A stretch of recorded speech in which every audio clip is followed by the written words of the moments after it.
One. Carlton Walker, please come forward. We can't start the proceedings without Carlton.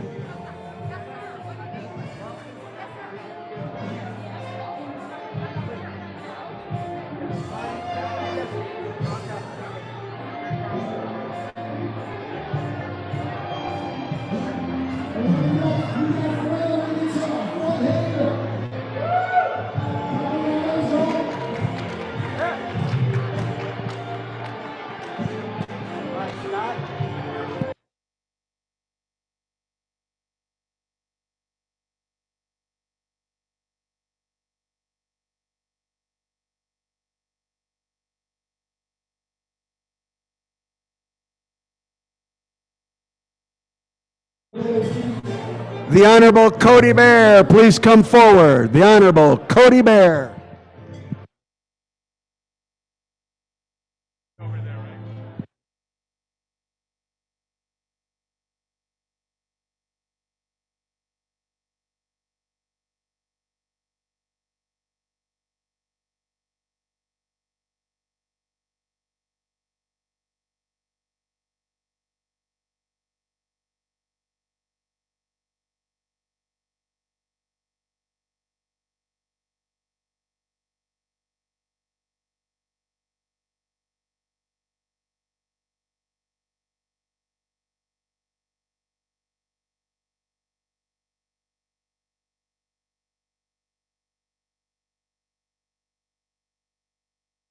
One, two, three.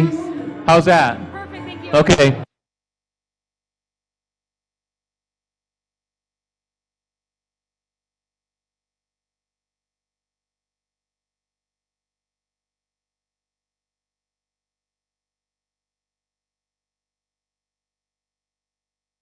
Lisa Bonderson, please come forward. Lisa Bonderson.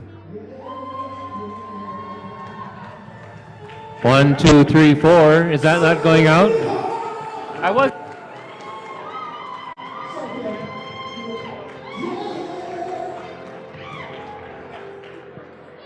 Thank you, the band. Thank you to the band. Let's hear it for the band. Thank you to the band. You guys are great. What do you call yourselves? I can't remember what we call you in the agenda. The band? What is it? James Brown and the Cane Tips. Give it up, y'all. Give it up, y'all. Some of them are even from Colorado. I don't know which ones they are. Well, ladies and gentlemen, oh, look what I have here. Look what I have here.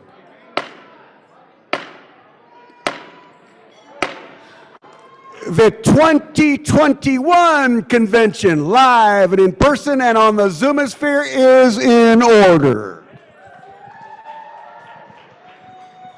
Now, if I can get your attention, as Diane Mcgeorge used to say, Kevin and Scott, settle down. That's what Kevin and Scott, settle down. So if I can get y'all to settle down just a little bit. Joanne Franklin, yeah, you need to get up here. Your flock is waiting, if you will. Shh. We're going to have the band later on this evening do some more jams. In the meantime, if I can please, shh. Seriously, y'all. Let me get your attention. Let me get your attention. Thank you so much. I would like to introduce for our invocation the Vice President of the National Federation of the Blind of Colorado Springs for our invocation this evening. Please give attention to Joanne Franklin. Joanne. What did you do? Okay. All right, let's bow our heads. Please. Dear Father, thank you for this night and this NFB family that we are all together. Thank you for that. Thank you for our food and the people that did prepare it.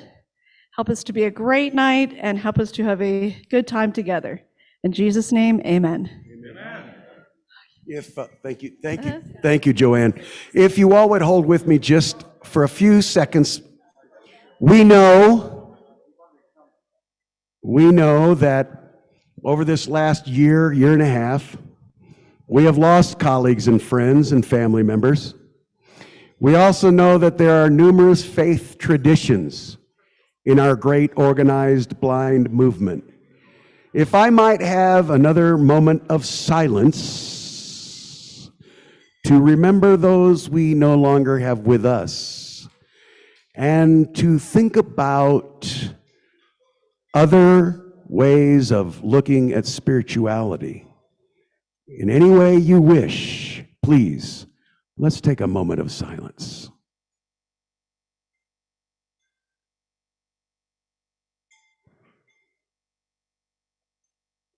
You're very kind. Thank you very much, fellow Federationists. Welcome to the banquet, and I wish I would know, I don't know if we have door prizes tonight. I'm not sure that we do. We might. I would hope. I know we're going to have auction items. I know we're going to have a scintillating banquet address. No pressure, President Riccobono. Scintillating, I say. Do we want a door prize? Oh, a door prize. Really? You guys are over there? Your name's not in there, but we can do one with everyone else. So. Well, then let's draw their door prize crowd. This is going to be for $50. Ooh, $50. $50. Is Mike Thomas. Mike Thomas. Thompson. Mr. Mike Thomas, are you on Zoom or in the room? Mike Thompson. Mike Thompson. Mike Thompson. Would you be in the Zoomosphere, Mike Thompson? Raise your hand. Yeah. By the way, we have a heck of a sound crew this weekend, don't we, when you think about it? Curtis Chong, Paul Sandoval, Chip Johnson. Yeah. I said Chip Johnson. Yeah, and Curtis Paul. Yeah. And let's not forget Kevin Kovacs up here. Kevin Kovacs! He's our runner, man, let me tell you. It also helped that he got me an extra drink. Thank you, Kevin. Were we able to see if Mike Thomas was present? Did we find Thompson. Mike? No? No? Looking for your hand, otherwise going once, going twice. Pick it again. Let's do it. Let's roll. We got a lot to do. All right, Stephanie Baldwin. Stephanie Baldwin.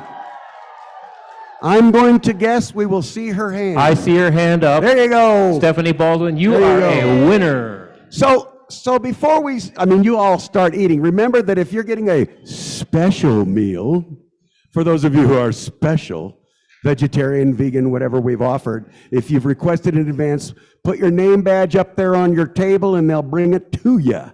They'll bring it to you. Why don't we do another door prize and then we'll sit down and shut up a minute where y'all can start eating. Let's do another door prize. Another door prize. All right. Let's do it. Let's give away some 12 days of beauty, 12 days of giveaways from our beauty consultant, Miss Brittany Savage. And while she...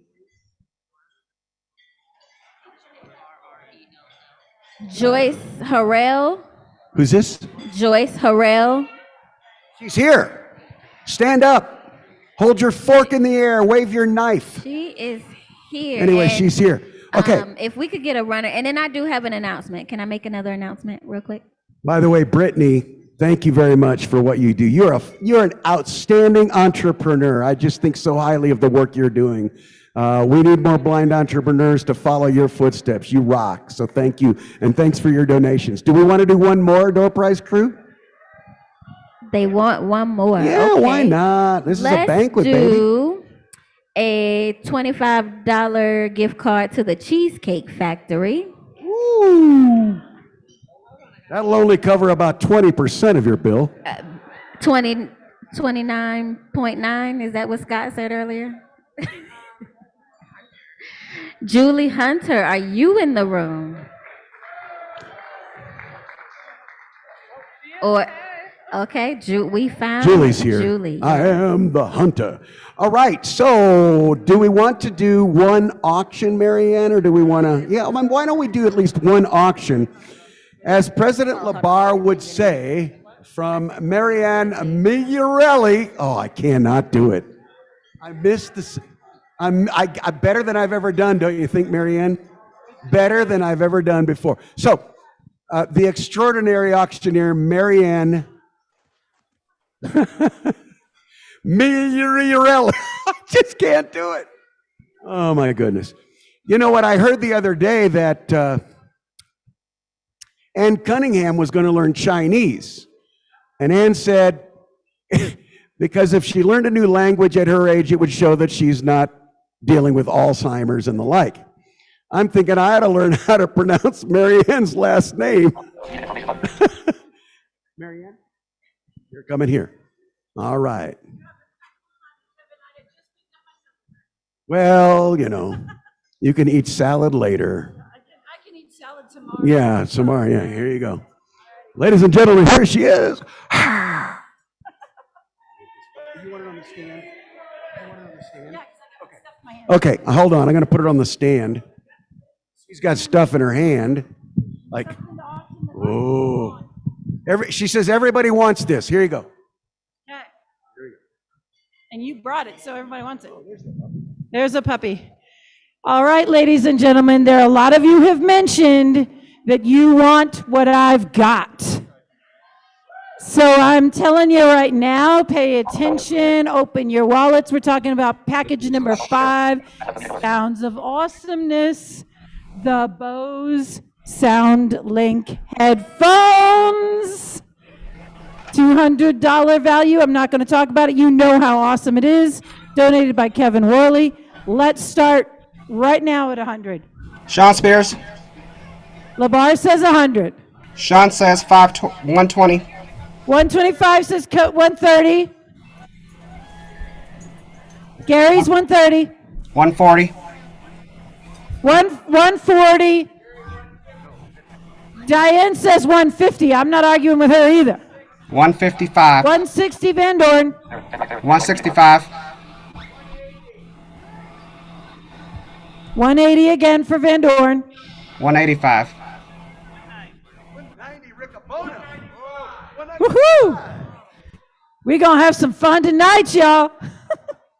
195. Come on, what say you, Mr. Sir? Who said 220 in the back? I need your name. Andres? Do you really want to pay $220 for these headphones? I just want to be sure. All right.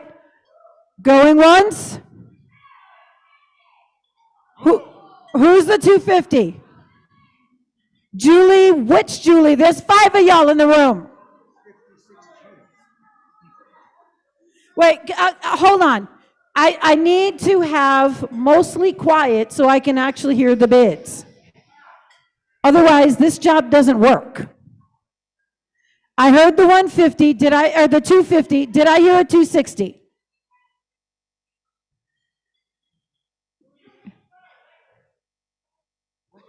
Two, 250, was it 255 Hecker? 255 Hecker. I love when the room gets quiet. Makes my job easier. Julie's 260. Millie, I'm sorry. Millie, everybody kept saying Julie. I apologize. Millie says 260. Going once. Twice. 265. Who is it? Romero? Jason Romero. Okay. 270. I'm hearing from Millie. 270 once. Twice. Sold it. Millie, if you will, please stand up for a minute. Gary needs to know who you are and where you are. You got her, Gary? Oh, Mary Man. Okay, thank you. It's Lily with an L, man. Lily. Millie Man. Okay. Lily well, Man. see, I need to not listen to some of these people up here getting me in trouble, see? Oh, I got a ton. Do one more. All right. Do one more. I'm gonna do another. I'm gonna do a good one. All right. Who here likes some wine? Wine, red wine, international red wine. That's Anyone? calling my name, Marianne. You're calling my name. And some chocolate. Chocolate is good. How about we do number 21, the Sins and Sips? 2 bottles of European red and a box of turtles. And a box of caramel turtles. $70 value. Who wants their drink? Who said 80? Mo says 80. 95 Baldwin.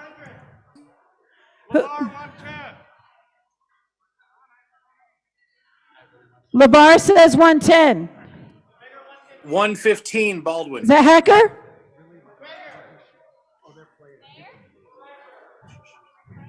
Traeger. Krager. Krager. CR. Krager. All right, I got you. Sorry, man. And while I have the No, mic, I'll even. go ahead and do 120. 125 Baldwin. God knows these names are not easy, y'all.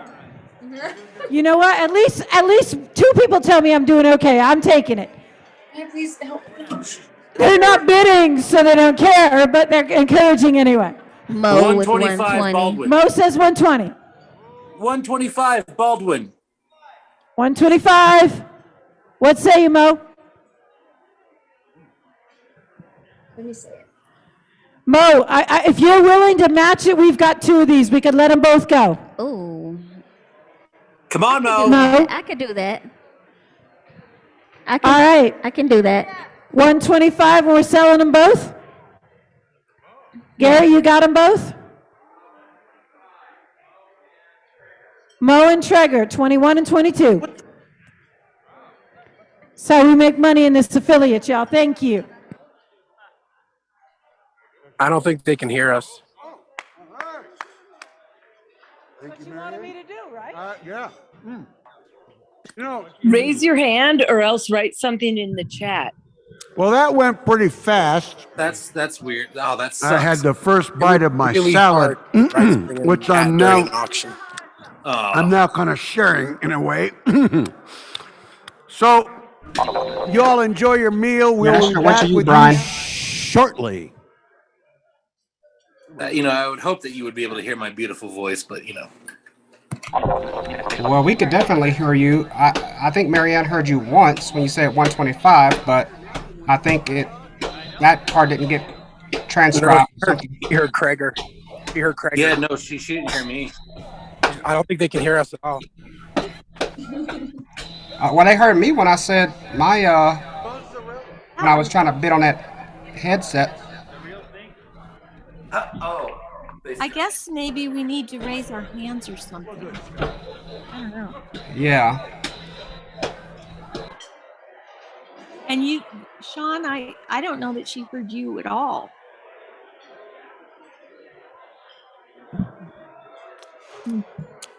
How do y'all like these salads?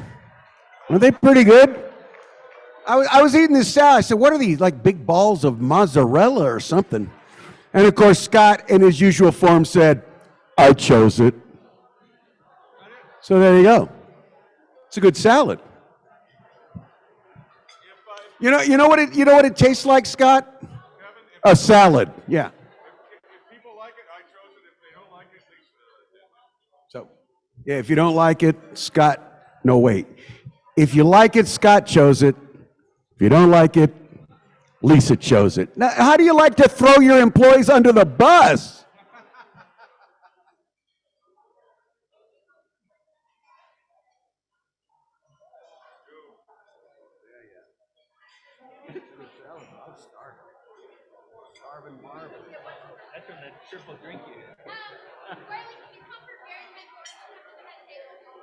Sure I can. Gary Van Dorn, Mr. Gary V. Please come to the head table and see Jessica Beecham to my left.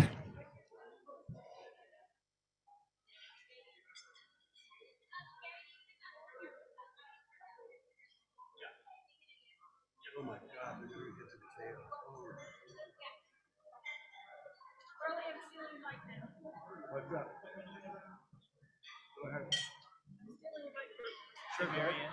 Yes, sir. I think there were people bidding on Zoom that we didn't hear. I just got a report. I'm just letting you know. I appreciate that. Nothing you can do. You are so very right. I'm gonna just steal it and do it. Ladies and gentlemen, if there is anyone here who would still like to purchase heads or tails tickets, Jessica will be around selling those very quickly. They are $20 a piece. You do have two hands. You could buy more than one ticket if you want to. You're going to, for those who are guests at the banquet who have not heard this yet, we are playing heads or tails tonight for 2 tickets to the Broncos-Chargers game on November 28th. And you get, also you will get a blanket big enough for 2, all-weather blanket that is cozy and warm on one side and waterproof on the other. So you can keep toasty warm, bring your own beverage to the game, do you, but buy your tickets, get ready to play the game, because we don't want Mark Riccobono flipping coins just for nothing. Keep it, give it to us at the end. Hello, Jessica everyone. is running now.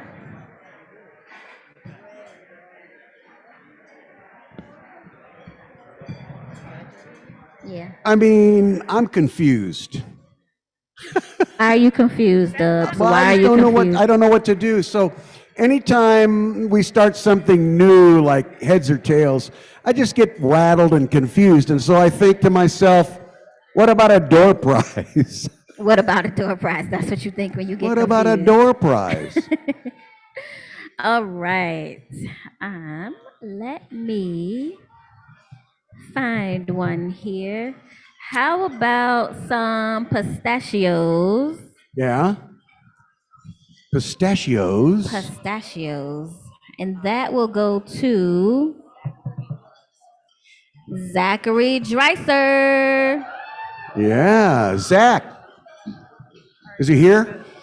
I heard him in the room earlier. We found him.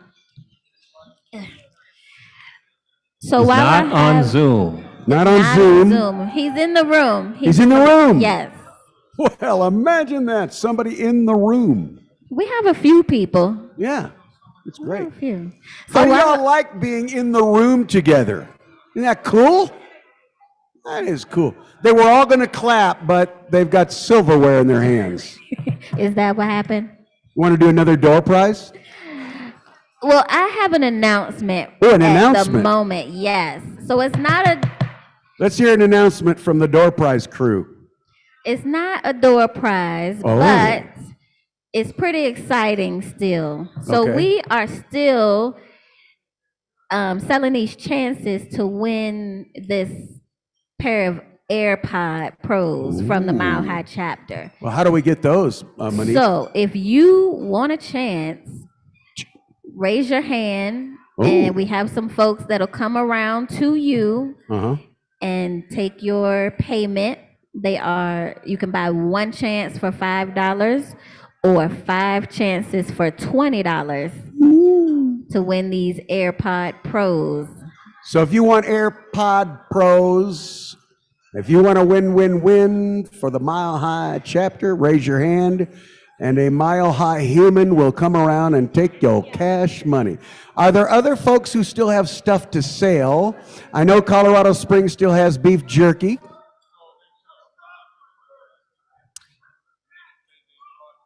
Let's see, who else? Wild West, do you still have masks for sale? Wild West? Where do I go to get a Wild West mask?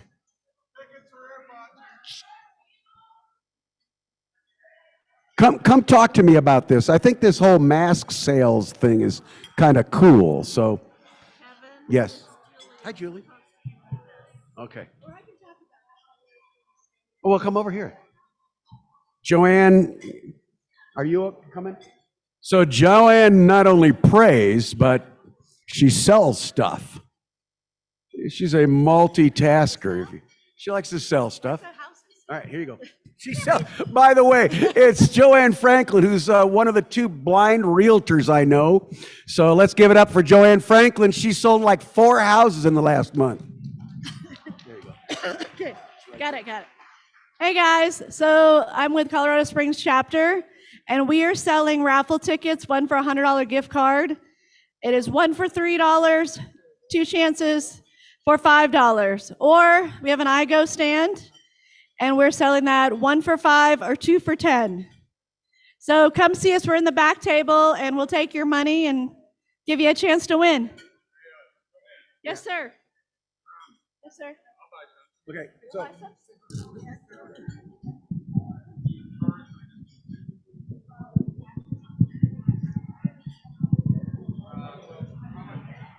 So the masks, by the way, are the heavy-duty cool masks, and if you go to the back table, you can look for Wild West people. I know that, I don't know, somebody just told me that a bunch of folks have them. I don't remember what Sean just told me.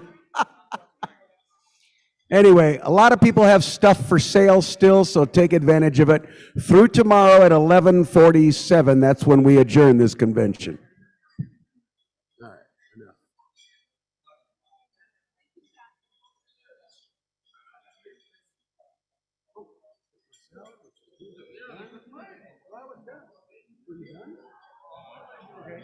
right, enough. Yeah. Let's stand for me. Andre coming. Or never mind yet. Randy said he'd be back. Yeah. Mile high.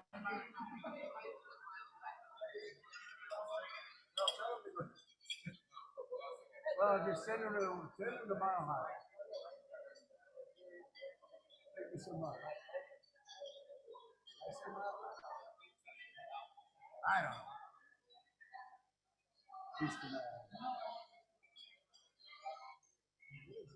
Okay, folks, Lisa and Jessica are making the rounds selling these heads or tails tickets.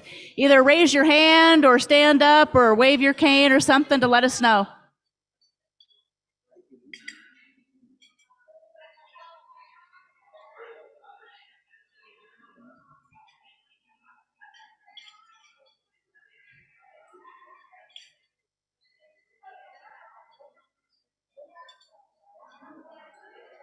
Sure.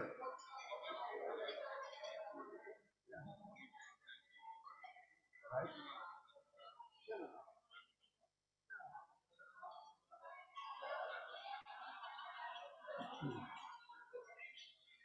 Tell me when you want to do it, brother. Go do it.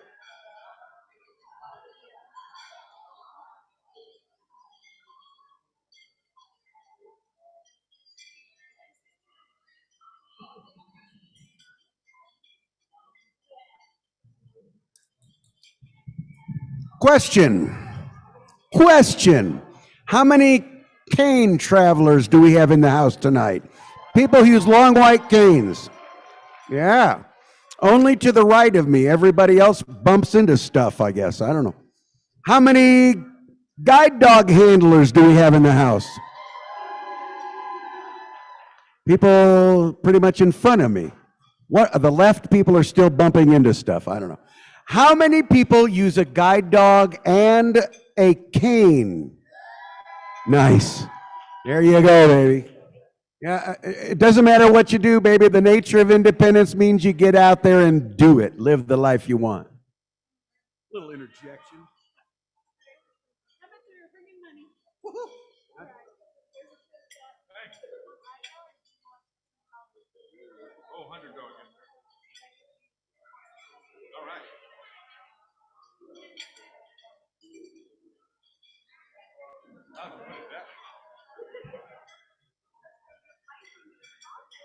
Right.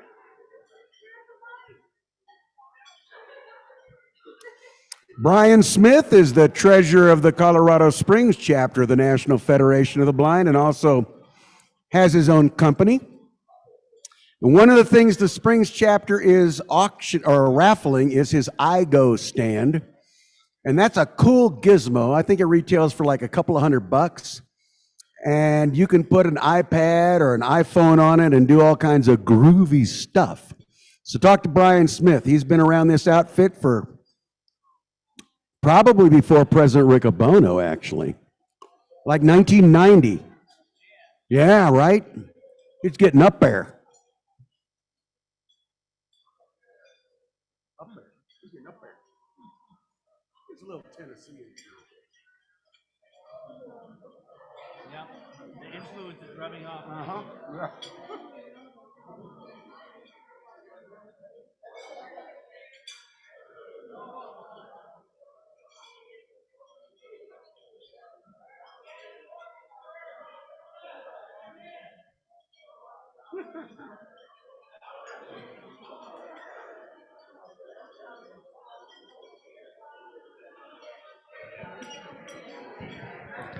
Alex or Andrea, come find Mo. I have a sale over here. Alex or Andrea, come find Mo. I was like, hold on a second. I can't hear very well up here. I'm going to join the deaf blind division. But you join the deaf blind division. Being behind the speakers. Yeah, I know. We need a monitor. We do, actually. We should. I don't know why we've never thought of it. Jessica will work it out now. Yeah.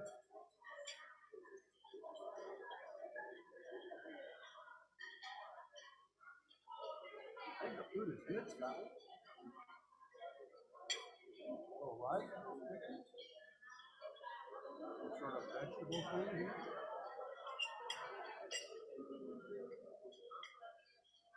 I could do without this bone thing.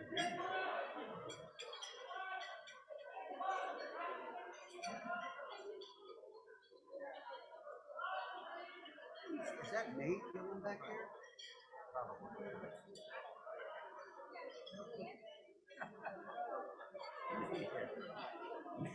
Nate Hecker. His email used to be.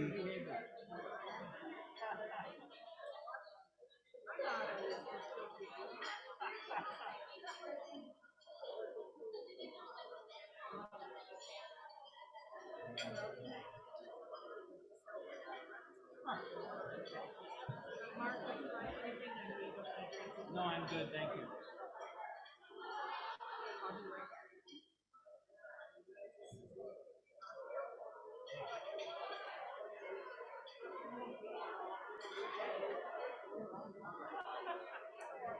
You'll be all right. I take some coffee. Just straight up.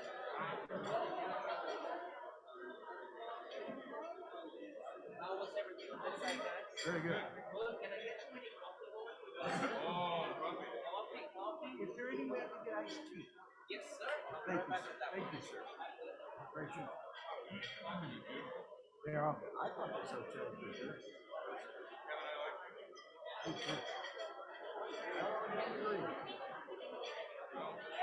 Come back here. Huh? It could be like some of the. I didn't even dress. That's good.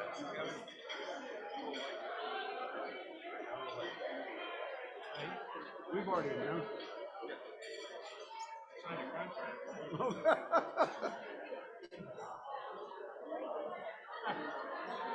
Yeah, I really like their new. Yeah.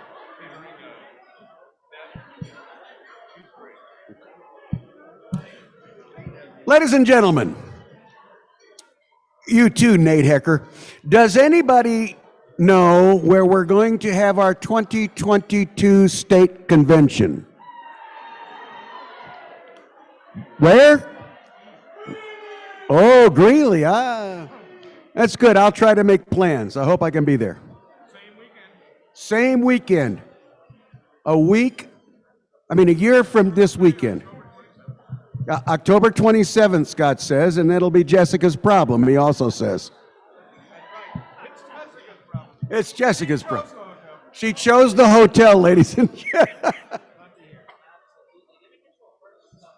So are you guys still selling these heads and tails Okay. If you still want the heads and this is historic, ladies and gentlemen. You know, the National Federation of the Blind of Colorado often takes fundraising challenges. We did the raffle, we did the race, we did the auction, and now we're going to do this cool heads and tails game, which I think was envisioned by Mary Ann. So if it fails, it's Mary Ann's problem.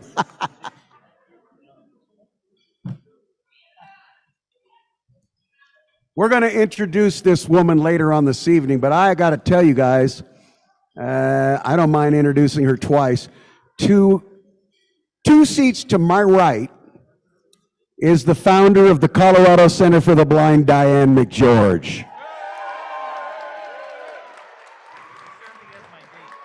She, if we'd like to start some rumors, she is serving as the date of President Riccobono, just so you know. She, yeah. You know, some people will seize on anything, I gotta say.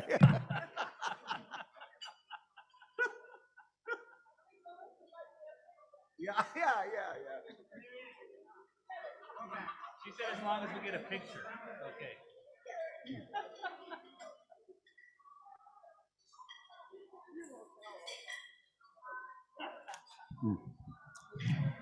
Diane said as long as we get a picture, it's okay. So Gary Van Dorn, your photography talent is appreciated. You got a picture of the president and Diane Mcgeorge, who we love so much.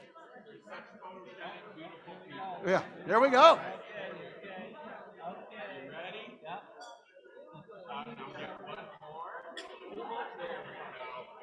Gary, can you text me that? And you're rocking the cradle. Rocking?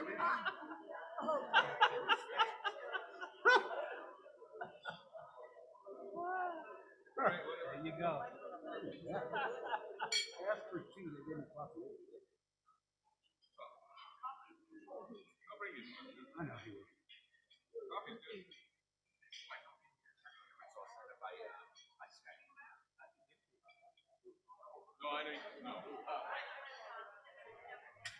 I need ice too. Or I can text you. No. Yes.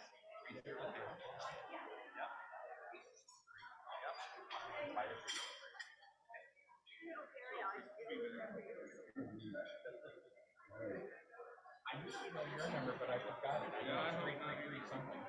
I'm not going to. No, forget that. According to my immune system, shame on me, Diane. I come from Norwegian. Extra special welcome to our folks on Zoom. Let's hear it for our Zoom colleagues and friends. Yeah! Zoom. We're so glad you could be with us. We're sorry you don't get the chicken because it is considerably better than usual banquet fare, I must say. Don't y'all agree? It's pretty good? Yeah. Good chicken. Kevin Kovacs says, rabba, rabba, rabba, rabba, rabba. Wish you could be all with us here tonight. We're thinking about having a banquet address later on. We're going to, something we'll consider.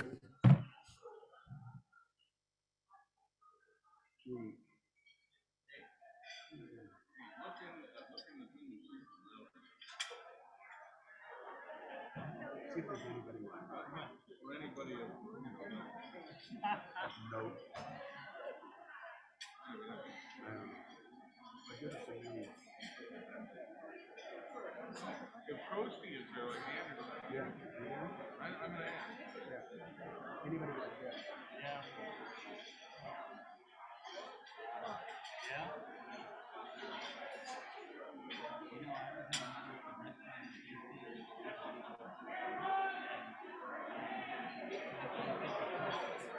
No, I'd just like to have some iced tea.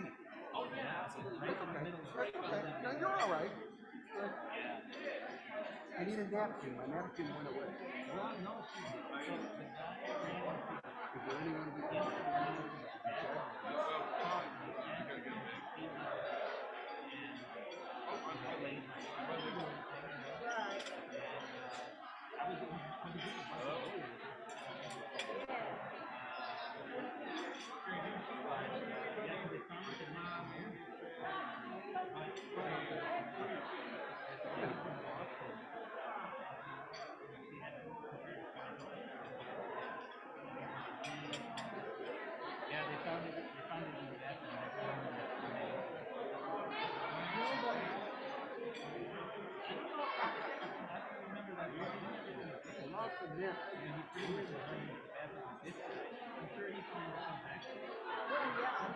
He never got the opportunity. But that was so bizarre.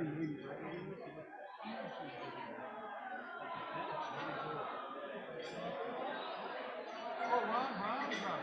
Oh, nice. We on record, guys.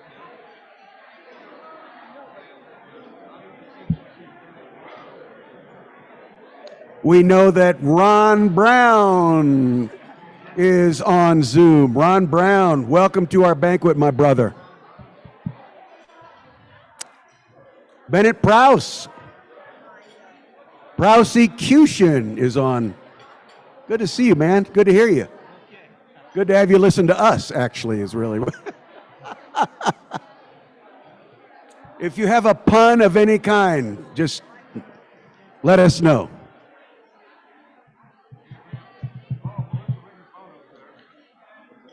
We welcome the First Lady of the Federation, Melissa Riccobono. She's in the Zoomosphere. What a great contribution you made, Melissa, to the parents group last Tuesday. I was online and heard that. Thank you. We're kind of welcoming some of our Zoom brothers and sisters. Thank you, Kevin. Enjoying the banquet very much. This is Ron Brown.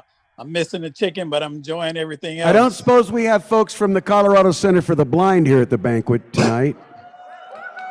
Oh, welcome to all four of you. Ron Brown is unmuted. Hey, shh. Let me see if we can welcome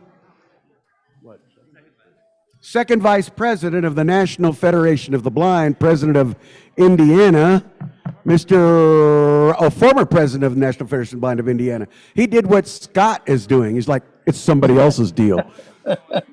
Melissa's unmuted, and so is Ron Brown. Ron, talk to me, baby. Greetings, Kevin. I'm thoroughly enjoying the banquet thus far. We can't hear you, Ron. That's unusual. Can you hear me?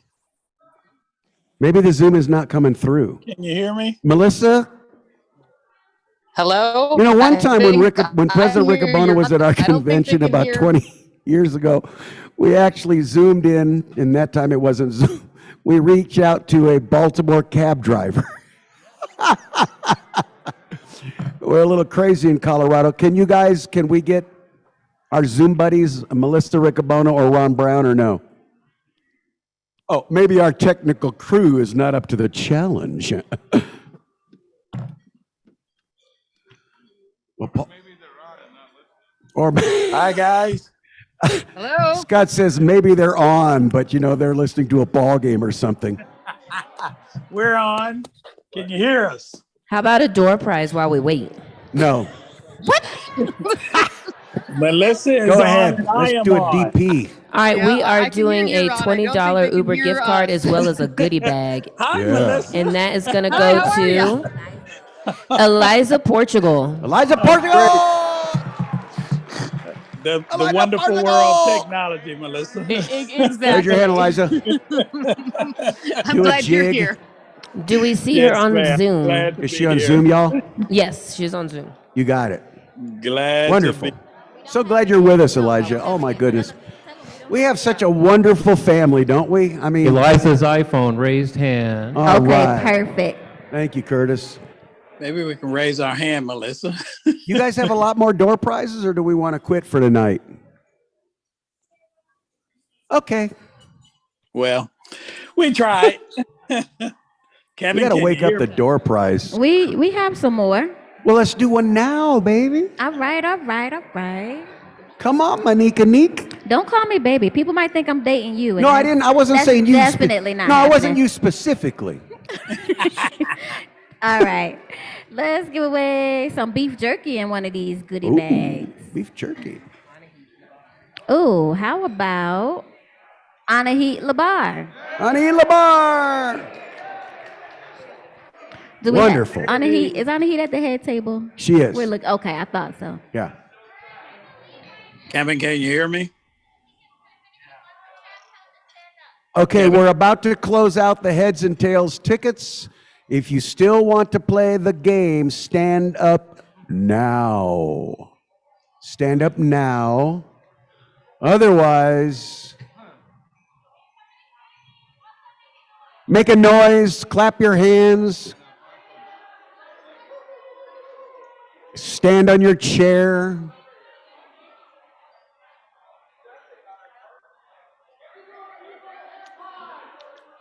So we're going to close sales on heads and tails, Jessica, in 2 minutes. 2 minutes.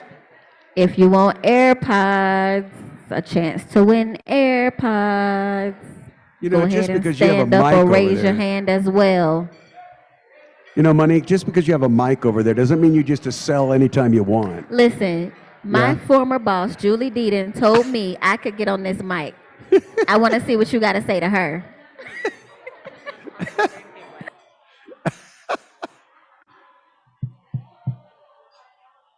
Wild West has masks. Colorado Springs has tickets and jerky. Aurora has hats.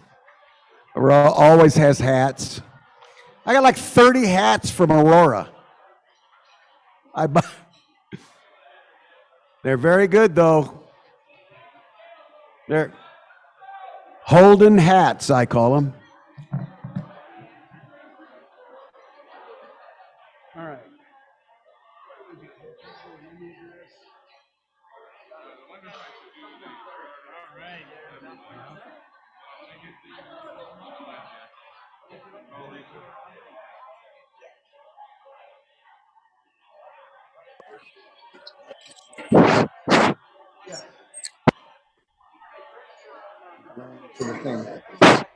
Yep. You're unmuted. No, I'm not.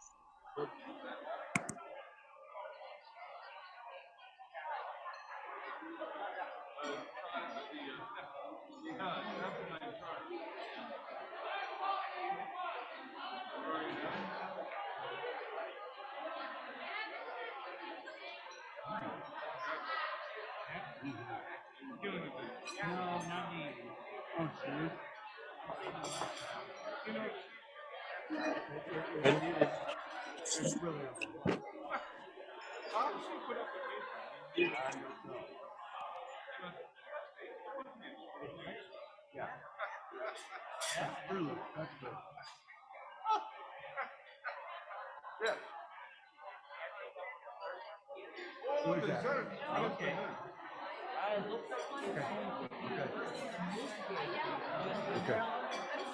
I don't know where you guys are. Okay, so we're very back to the right outside the door. Okay, by the right door. You're looking right now. Yep. So the Colorado Springs folks, Joanne Franklin and her crowd, really want to play heads and tails.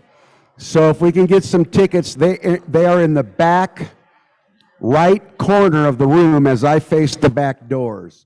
So if we can get them some tickets, and those guys have some money. I mean, she's a realtor. I mean, she is loaded. Oh yeah, that's where she is right there. Get her some heads and tails tickets. Because I mean, she's got more money than Warren Buffett. I tell you what, she does a good job of selling houses, I can tell you firsthand. So get those guys some heads and tails. We're about to get to the point where we're going to present a charter for a new division in this organization, so hang with us. We still have the Diane and Ray Mcgeorge Award. We have scholarships. We're going to see if we can work in a banquet speech. We'll see what we can. We'll see if we can get to that. We'll just have to see how that works out.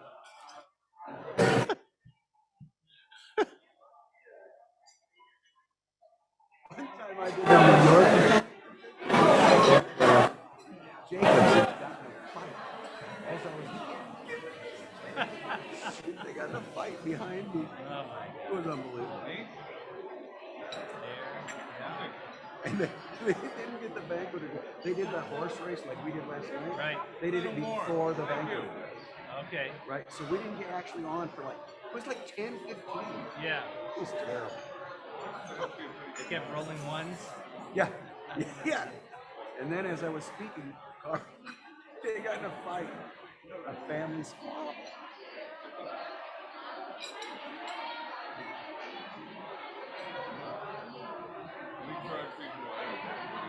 Of course, we all have great.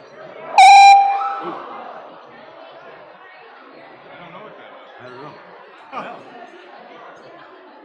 We all have banquet address stories. I gave a banquet address in Kansas once, and the buffet line was behind me.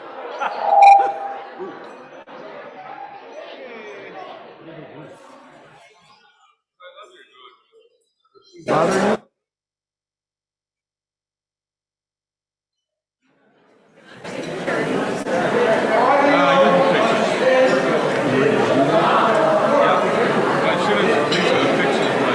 Sure, but by the time I introduce you. Oh, yeah. Ask Dula. Yeah, that'll take a little while. Exactly. Let's get Dula. Dula Jarbo, could you please come to could you please come to the podium, please? Dula Jarbo.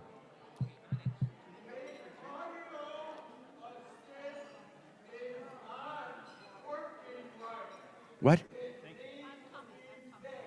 Hang on. Check. Yeah, I'm here.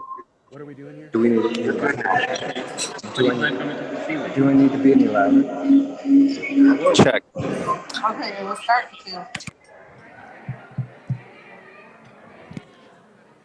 I got here tonight and I heard the band playing and I was surprised because Scott wasn't still talking. Okay.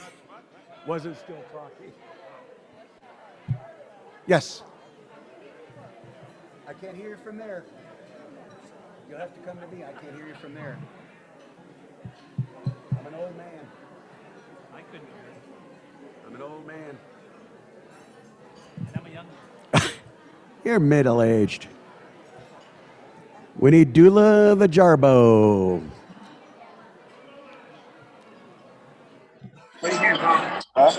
Wes, how you doing, brother? Check. The audio devices. Check.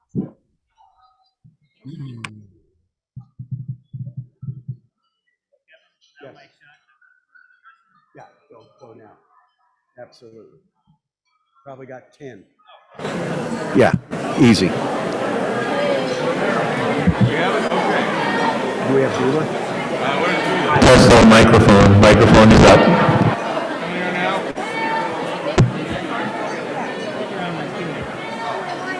Testing on the microphone. Microphone is up. How's that?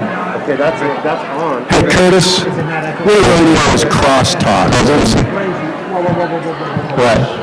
Yeah, that's coming through. It's blasting. It's very. How do we lower the gain on? Let me see what I could do on this side. Okay. It'll be one of the things that Testing 1, 2, 3. 1, 2. How's that? This was Ladies all and the way- gentlemen, if I could have your attention. Okay. This is a wonderful ceremony we're about to witness, and it is a historic. Let me please have your attention for a presentation of a charter of affiliation to the. Let me have your attention. We do have some serious business to do tonight, as well as all the fun we have. We're going to celebrate something special right here. Here is the current president of the National Federation of the Blind of Colorado, our brother Scott Labarre. In one of my official last acts as your president, I have the honor tonight of presenting a charter of affiliation. And we give this to any new chapter or division of our affiliate. This is an official recognition that this chapter or division is in fact a part of the National Federation of the Blind, subject to our Constitution, subject to our Code of Conduct, and subject to our Federation family. This particular division has been quite amazing because they formed ostensibly during this pandemic and have been very active. And in particular, I want to salute the president of this new division because she is truly someone who embodies resilience, embodies perseverance, and embodies the Federation spirit. So, without further ado, which is a legal term, I would like to present this charter of affiliation to the Deaf-Blind Division of the National Federation of the Blind of Colorado, and I am giving it to Dula Jarbo. Dula. Dula. There you are. That's the charter right there. It has my official signature, the seal of the Federation. Would you like to say anything? Yes, I would. Well, come up right here to this podium. There you go. You got it. I just need to stop. There's. Well, thank you so much for the. Let's lower that mic a little. Yes, I'm short. Let's reach up and I'll reach you. You got it. Yeah. All right. There. Try now. Can you hear me? There you go. There we go. I'm one of those people who's short, so they had to lower the microphone. Thank you so much for recognizing the hard work that we are doing. I know for a number of years, we would only have a meeting here at the state convention, and that was it. And I thought, we really need to be working all year round. So we got this division together originally at the convention in Fort Collins, and we've just continued to work. I appreciate the affiliates' support that they've given us. I appreciate that they've been willing to support diversity and inclusion and helping us with having closed captioning to make sure that the people who need that, who are deafblind, are able to be part of our meetings. And we're just going to keep on going forward. Thank you so much. Hey. Now, Dula, here's an official cardboard carrier for your charter. Nice. To keep it, nice and secure, and pretty, and all that kind of stuff.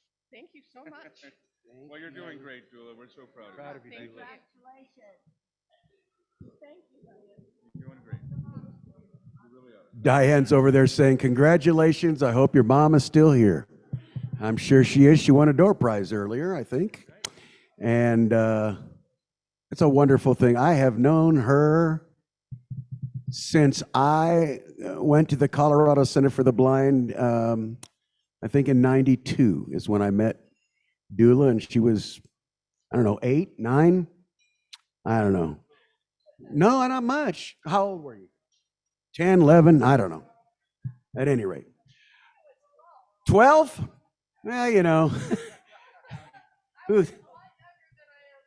she's a lot younger than she is now, she said. Jessica, are you guys done selling all these? Okay. So I'm going to try something a little different to introduce the head table. So those of you who are supposed to be at the head table, instead of gallivanting around the room, why don't you get back to the head table? Oh, she's doing Federation business. So if I could have your attention, we've got this mic here in my hand. I'm going to walk all the way down to the end of the table. The head table is what we're going to introduce here. Hi, Julie Deedon. And we're going to introduce the head table in a new way. So, to the right of the podium, all the way to the end, is Mr. Cody Bear. Thank you, Mr. Cody Bear. The Honorable Cody Bear, our treasurer. To the left of Cody Bear is Ms. Julie Deedon.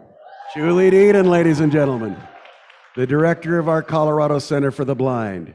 And to the left of Julie Deedon is Terry Smith. Terry Smith. And Terry is the president of our National Federation of the Blind of Tennessee, and he's not moving here full-time like some have already, but one of my role models for sure is Terry Smith. Thank you, Terry. And next to Terry Smith is Mary Mann. Mary Mann. Oh my goodness, Mary's been, she's one of those non-blind humans who's truly blind at heart. We love you, Mary. Thank you. And to the left of Mary Mann is, you're good, just say it. Oh, Diane Mcgeorge. Diane Mcgeorge. I tricked you. I'm gonna skip the next seat. I'm just gonna go ahead and skip the next seat, and I'm gonna go down here. I feel like some game show host, right? And then next to me here at the head table is It's Jessica's problem. Scott Labarre. Next to Scott Labarre, can anybody guess who would be sitting next to Scott Labarre?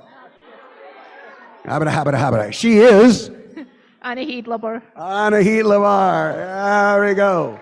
Oops, there's a cord there or a dog harness or something.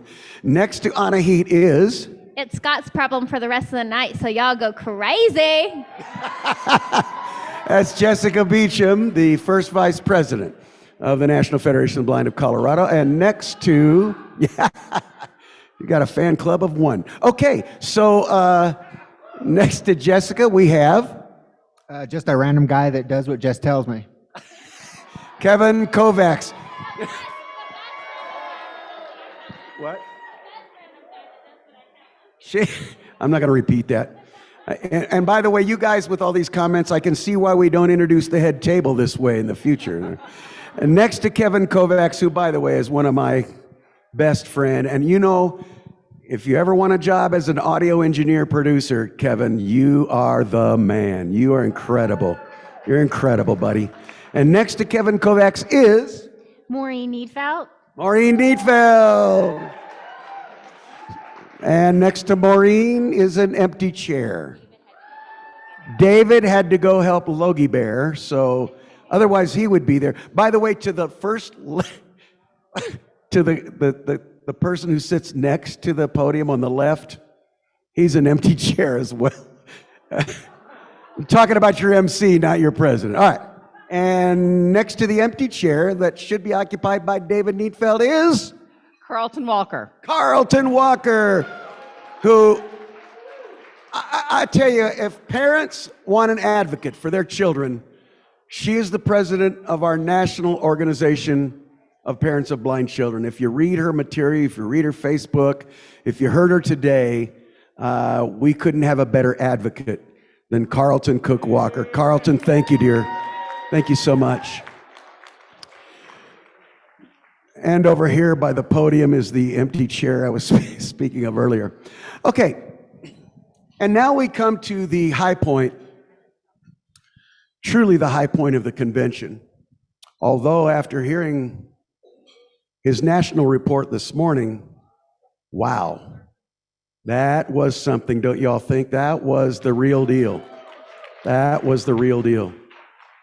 But we do come to the point of the convention where we get to hear from the president of the National Federation of the Blind. And I could, yeah. Go ahead. Yeah.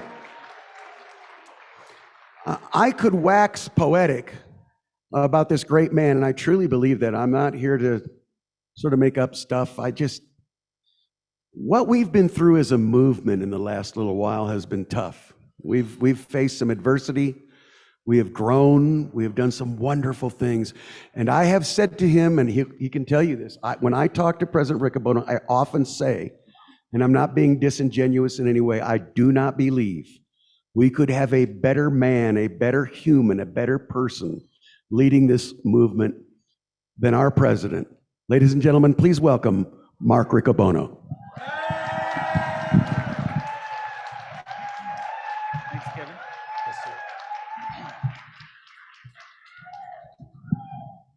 Thank you very much, Kevin, for that introduction. I appreciate it. So glad to be here with Diane tonight as my date. So thank you, Diane. So you gotta think that's special. It's truly an honor to be here this evening. And I'm going to try something a little different this evening because it is a special occasion that brings us here together. So I'd invite you all in to this conversation. And man, is it great to be in person or what? Man. I've been given banquet speeches from oftentimes during the pandemic, if I could, I'd give a banquet speech to a convention from the new foyer space in our newly remodeled area. So in front of the fireplace or in the Mcgeorge living room. So it's kind of fitting that this is the first, I'm still in the Mcgeorge living room. Look at that. That's pretty cool. I want to start by acknowledging my family, though, back in Baltimore, again, making it possible to do what I do. So give them a round of applause and much love to them. So we're here to talk about transformation tonight. We're here to talk about transformation, the process of growing, changing, and becoming. And man, has COVID forced us into a transformation. All of us, our organization, us as individuals. And because of that, the question for us tonight, not just as it relates to the NFB of Colorado, but for us individually is, what will we do with this transformation? What will we do with this transformation?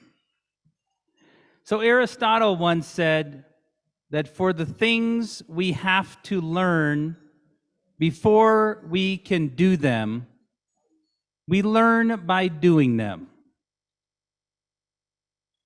I think about that with respect to transformation.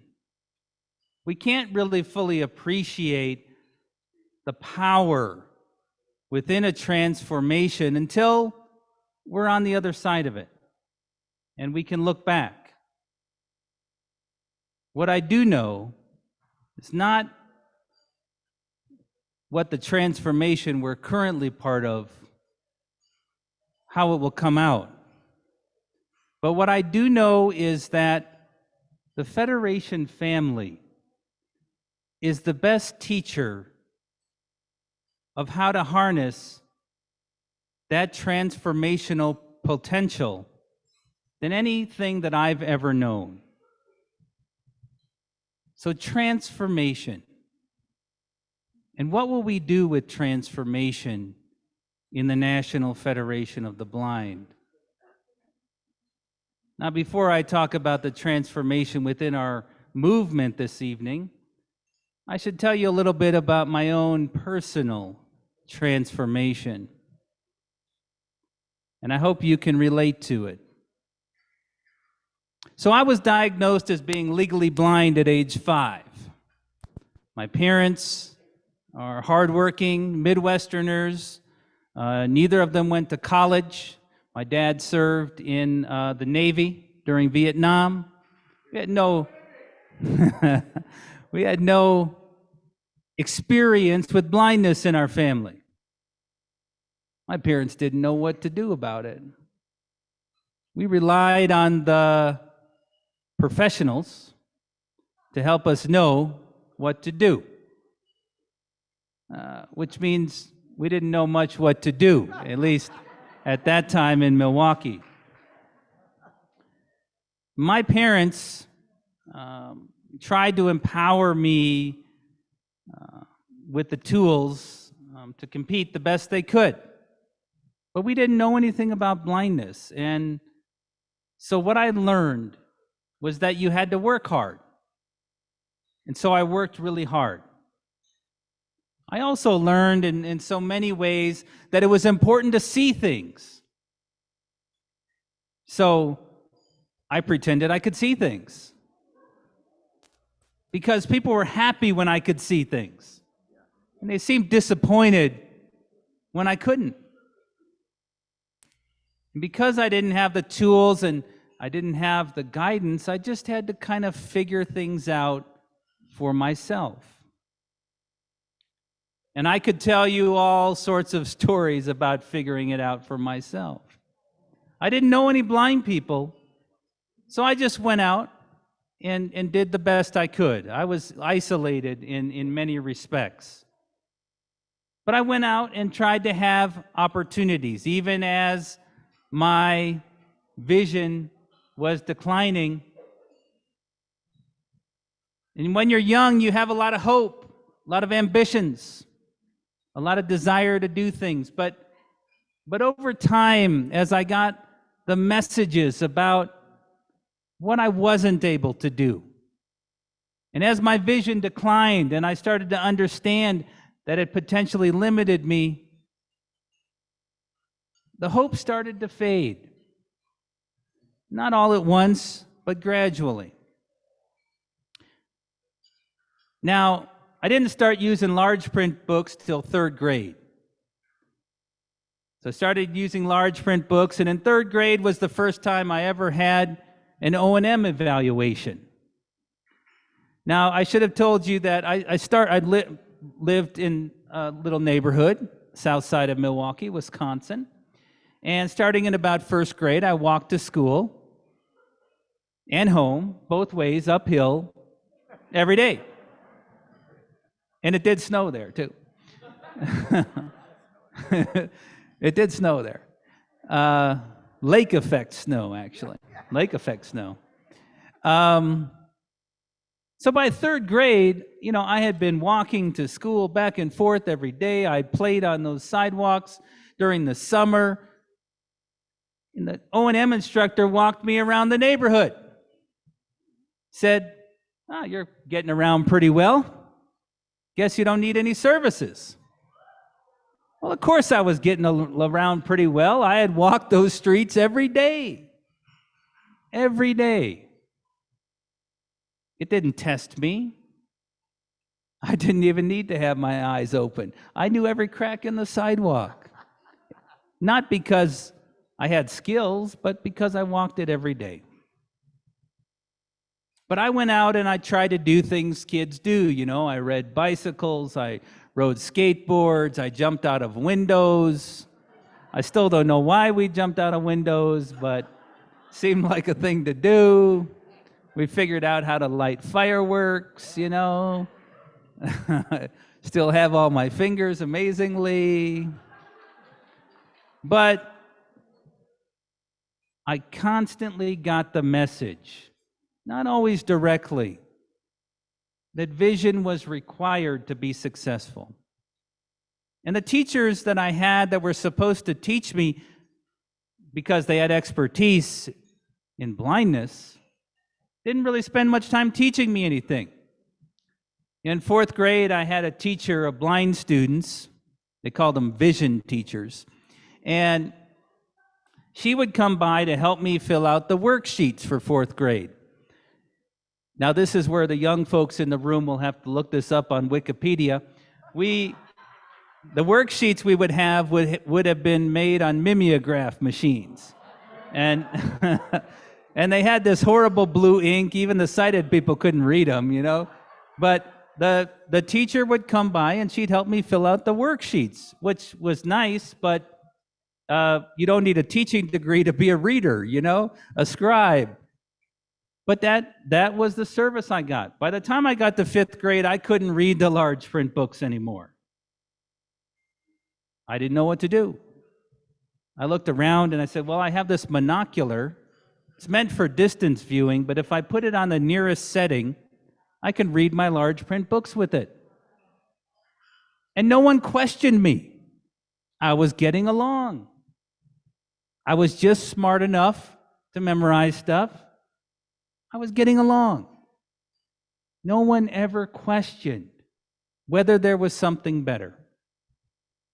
In 6th grade, you get interested in things like football and girls. And I remember I was so good at faking it. You know, we had a football drill in 6th grade. You were supposed to run a U-shaped pattern, and at the peak of the U, you would catch the football. Now, I knew what a football was, and I knew what a U was, and I knew how to run.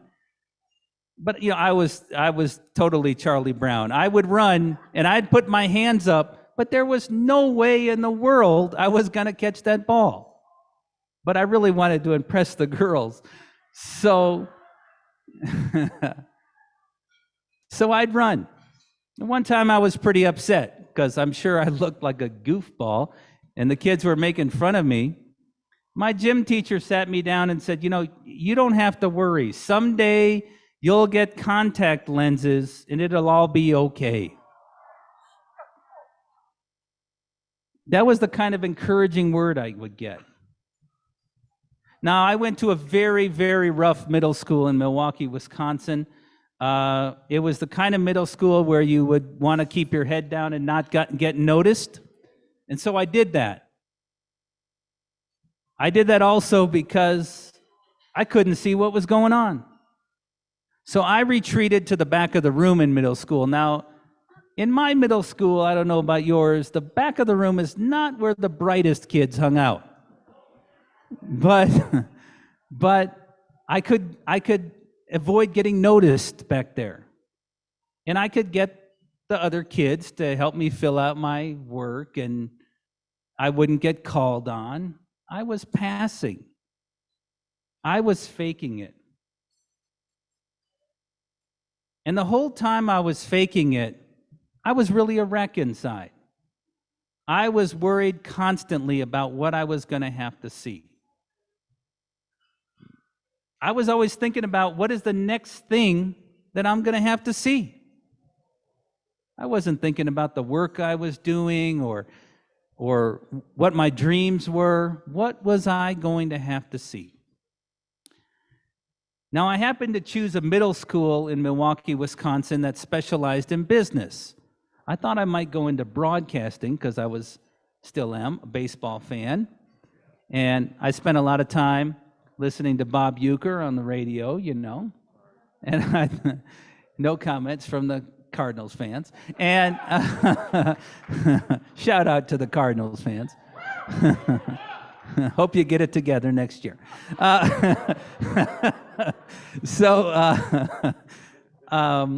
But I came across the presentation for the high school that specialized in business, and they showed these young people running their own business, and I thought, man, that's cool.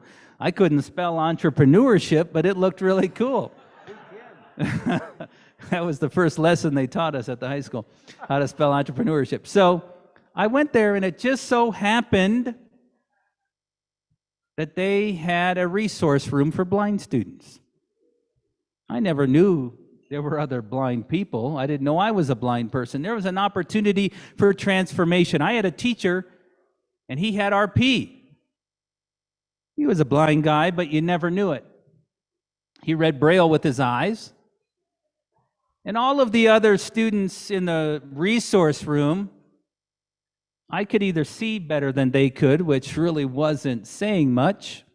I had lost all of the vision in my left eye from a series of glaucoma surgeries. I had every flavor of glaucoma surgery in the 1980s, I can tell you that, many times over. But I had a series of surgeries at the end of 8th grade. I lost all the vision in my left eye because of it. So by the time I got to high school, I could still see a little bit better than some of them, or I was smarter than some of them, but I worked harder than all of them, because that was my coping mechanism. So at the time, I didn't really realize they suffered from the same low expectations that I did. So that transformational opportunity was lost. I continued to fake my way through high school. I could tell you about so many experiences, like being on the debate team, which I did my first year, because I could memorize an 8-minute speech, no problem. After that, forget it. I was teamed up on the debate team. My partner was from the football team. I think maybe he was required to do something else, I don't know. So I could give the first pro speech, no problem. But after that, we were horrible. He couldn't debate, I couldn't read notes, it was horrible. But by the time I got to my sophomore year, I had more things going on. So the coach came to me and said, "Have you memorized your speech yet?" I said, "No, haven't done it yet." "Well, I guess you can't be on the team then." I didn't have anything to say. Transformation lost. I could tell you about prom, but I won't because it's still too embarrassing. But I did mention, since I mentioned, I was a big baseball fan. And so I thought when I was 15, the best job I could get would be to go down to County Stadium and work at the stadium. That would be a great job. And I went down and I talked them into letting me be an usher. It's so crazy. I don't know how I did that. I walked in and they hired me. So I got hired late in the season, September. Now this is 1992. And at that time, Green Bay played 3 of their home games in Milwaukee at County Stadium. So the first work assignment I had was October 1992, Packers versus Eagles. Brett Favre's first game as a Green Bay Packer. And I was assigned to the bleachers, and this is like the stadium equivalent of the back of the room. I had 2 jobs. One was to show people where their seats were, and the other was to keep drunk people from climbing over the fence and getting on the field. It's true. So I couldn't read people's tickets. So I figured out, well, if I just asked them where their seats are, and I knew what section I was assigned to, and I figured out what the rows were, and so I did all that. So people would come, and I'd say, well, what seat are you in? And then I'd just kind of generally point, like over there is where you should go. It wasn't great customer service, but that's what I did. Until I was telling someone where their seats were, and I turned around, and coming behind me was a father and his son, and he was carrying a tray of hot chocolate. Yeah, so you already know how that ended. But here's what I need to tell you. I just decided, you know what? That job it's beneath me. I'm better than that. I'm working in a stadium. What? No, not me. I convinced myself that I didn't even want that job. And that was like the place to be for me. But I convinced myself that it was beneath me.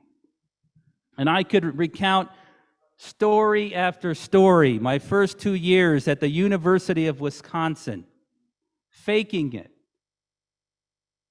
not even knowing who I really was or what I really wanted to do. And by the time I got into my sophomore year at the University of Wisconsin, I was hitting rock bottom. I was desperate. And so I reached out. Someone has to know what to do. And fortunately, I found a blind person in Madison, Wisconsin, and he said, "I'll come meet with you." Okay, great. Free lunch. I'm for that. Totally blind guy. I chose the place because it was a place I knew I could get to in the broad daylight. And here comes this totally blind guy. I was standing outside. He whizzed right past me, went in, found a table. Hey, I'm out here. And he's telling me about all the stuff that he does. He owns a house. He lives alone. He travels the world. He works. Wait a minute. How do I get that? Well, fortunately, that same year I applied, well, I had been applying for scholarships, but fortunately that year the National Federation of the Blind of Wisconsin gave me a scholarship, and they said, we need you to come to Anaheim, California. Now, I had gotten a short white cane for graduating high school. That was the first time I had ever gotten a cane. It was one of those, metal fold-up canes. I got it for graduating. I didn't know what to do with it. I've been sitting in my closet in college, but I thought, well, if I'm going to fly across the country, I better take this thing with me.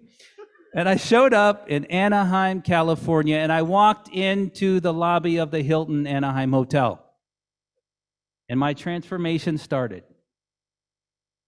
Blind people were running circles around me, and I had to get a blind person to read me the agenda, and I had to get a blind person to show me where to go and how to get around in the dark when I couldn't see things. And transformations aren't easy. And I started wondering, can I believe what these people are saying about blindness? Really, blindness is not the characteristic that will define me? Can I really do what these other people are doing? Do I have even something to offer these people who are so dynamic and so confident? And how will my blindness get in the way? Well, the truth of the matter is, I had put myself in a little safe cocoon. I knew what the limits were for what I could do, and I had reserved myself to those limits, and the Federation said, no, you can do more, and we will show you how to do it. And we'll teach you how to do it. And if you're willing, at some point, we want you to help give back. Give back? How do I do that? What do I even have to offer? And do I have the courage to think that I can believe in myself enough to give back? Well, fortunately, my friends in the National Federation of the Blind raised my expectations day after day after day. And I would seek out people and figure out, how did you do that? How do you do that? And I started to invest in my own transformation, breaking out of my own cocoon, trying to figure out how I could be a butterfly too. And that sent me on a journey of transformation. But I was still good at faking it. I got a job out of college. I was going to go work for Sears in their National Executive Trainee Program. It was a big deal then. Sears is not a big deal now. And so I was sitting at the Washington seminar, and I happened to be at dinner with some folks from the Colorado Center for the Blind. My good friend at the Buna DeHall, who I met at my first convention. And she said, well, what are you going to do between the time you graduate and when you start this job? And I said, well, hopefully a bunch of nothing, She said, well, why don't you go get training at the Colorado Center for the Blind? Well, unfortunately, I wasn't too fast on my feet. I had no answer. So I said, well, that's a good idea. Sometimes you got to be suckered into things. But it was the best decision that I have ever made on my journey of transformation.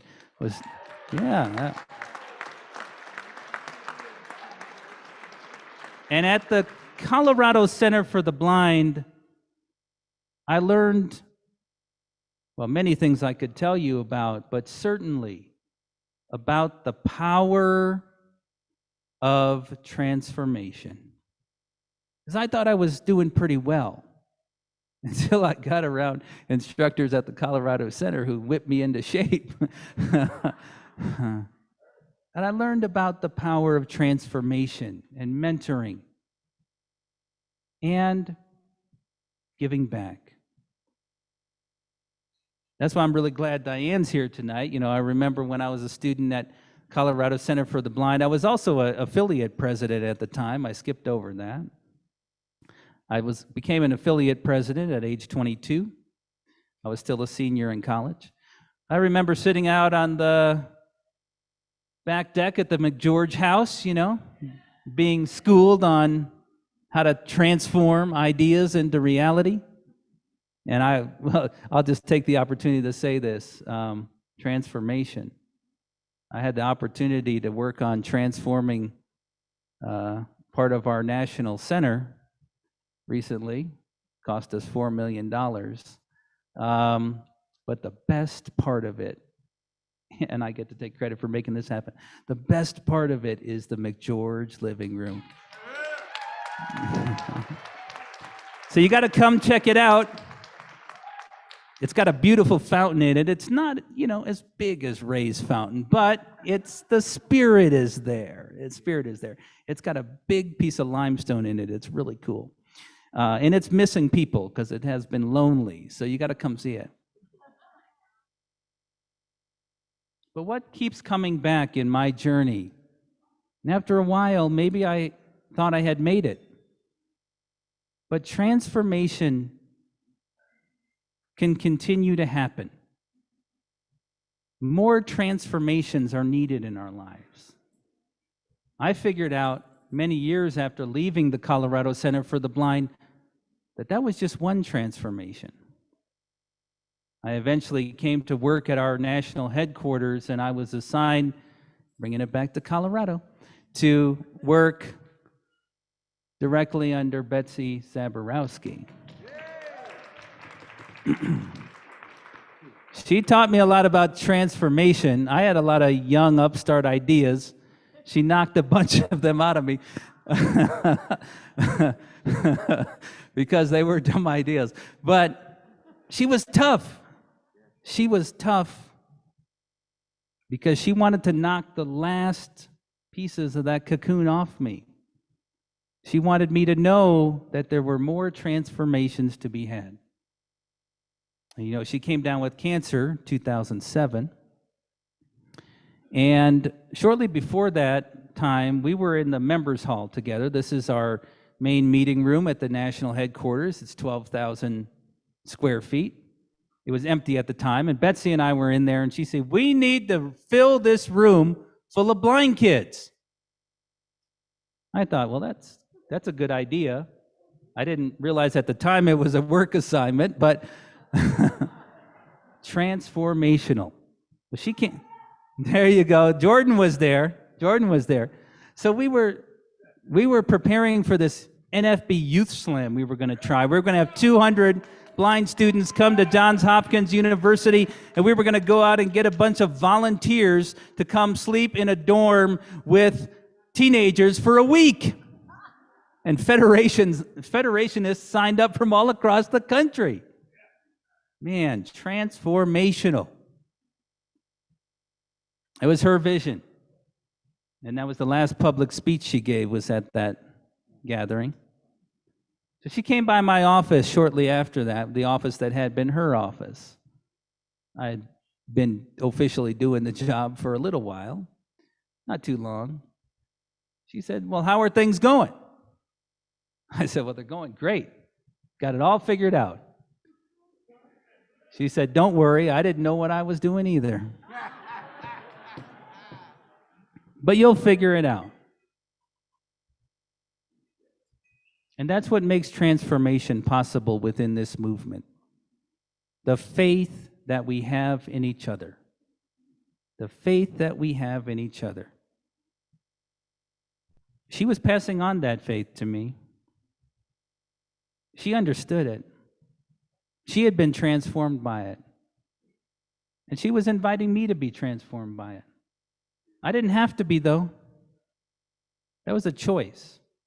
And that's a choice I invite all of you this evening to keep making. The Federation has continued to invite me to transform. I talked about what a blessing it was to know other blind people who had been parents. And if you want to know something that's transformative, it's being a parent. I didn't know that till I became a parent. But Melissa and I, we tapped into other blind parents. How did they do things? And to get guidance and to learn how to raise a family successfully. And the thing that they don't tell you is that your children actually end up being the thing that really transforms you. And my children had grown up around the Federation. My oldest child came to the first Federation party when they were 3 days old. That was at the Zaborowski household. And grown up around the Federation. So in about second grade, out of the blue, they say, well, I wish I was blind. You wish you were blind? What? Why do you wish you were blind? Well, so that I could be a great dad just like you.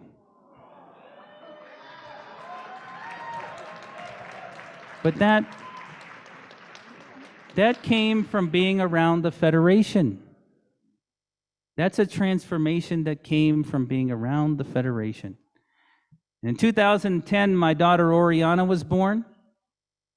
I was there in the hospital, and they poke and prod at them, and I went over to pick her up from the poking and prodding spot, and the doctor said, now on Monday, this is Saturday, on Monday we think you should go to see a pediatric ophthalmologist because Oriana's eyes don't respond as you would expect. And my heart stopped. Not because of blindness, because I knew what to do about that. But because I had all the feelings again of what it was like to be trapped in that cocoon before I transformed. And I realized that I had been working on the education of blind children for a decade, and it wasn't any better than when I was in school. And that moment helped transform me. I recognized it was a commitment I needed to make. And I recognized that the transformative force that we needed for our daughter and later our daughters was the National Federation of the Blind.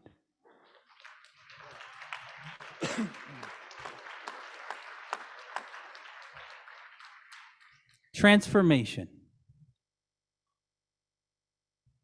If you stay around this organization and you open your heart to it, it happens over and over and over again.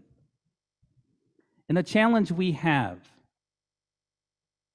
is to remain open to challenging ourselves to those transformations, to challenging ourselves to doing the hard work, like transforming from being in office to doing something else, or transforming from being a member to suddenly being the one who has all the problems. Don't be nervous, Jessica. Don't be nervous.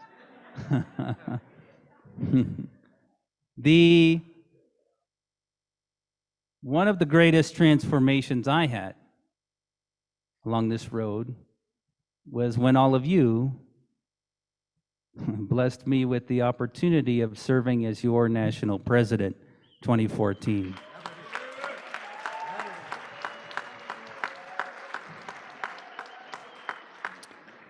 And one of the things that I've come to really recognize is that the Federation, if you open your heart to it, keeps us transforming.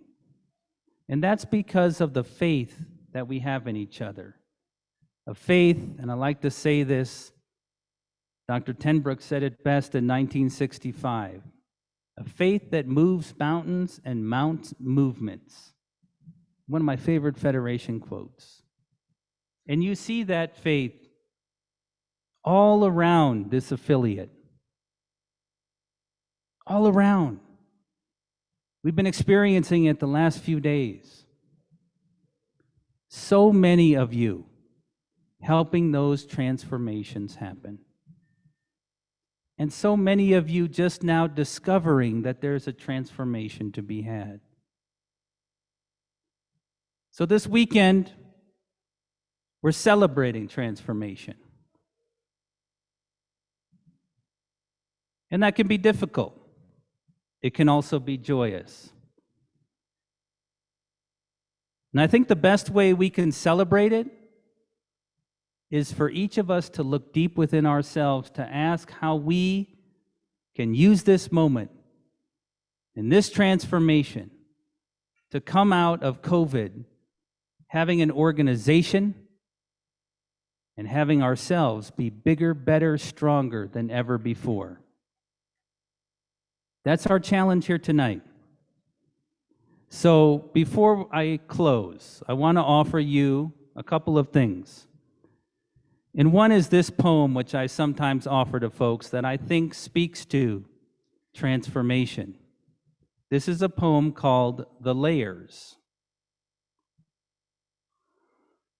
I have walked through many lives, some of them my own, and I am not who I was, though some principles of being abides, from which I struggle not to stray.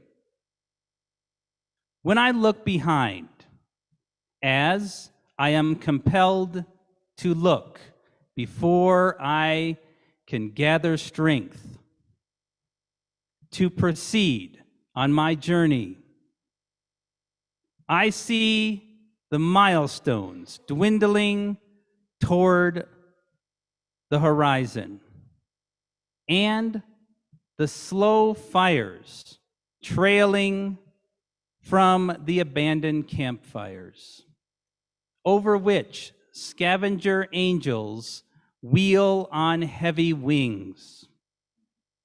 Oh, I have made myself a tribe of my true affections. And my tribe is scattered.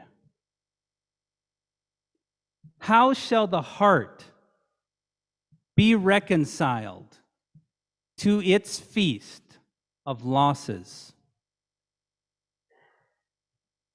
In a rising wind, the manic dust of my friends, those who fell along the way, bitterly stings my face.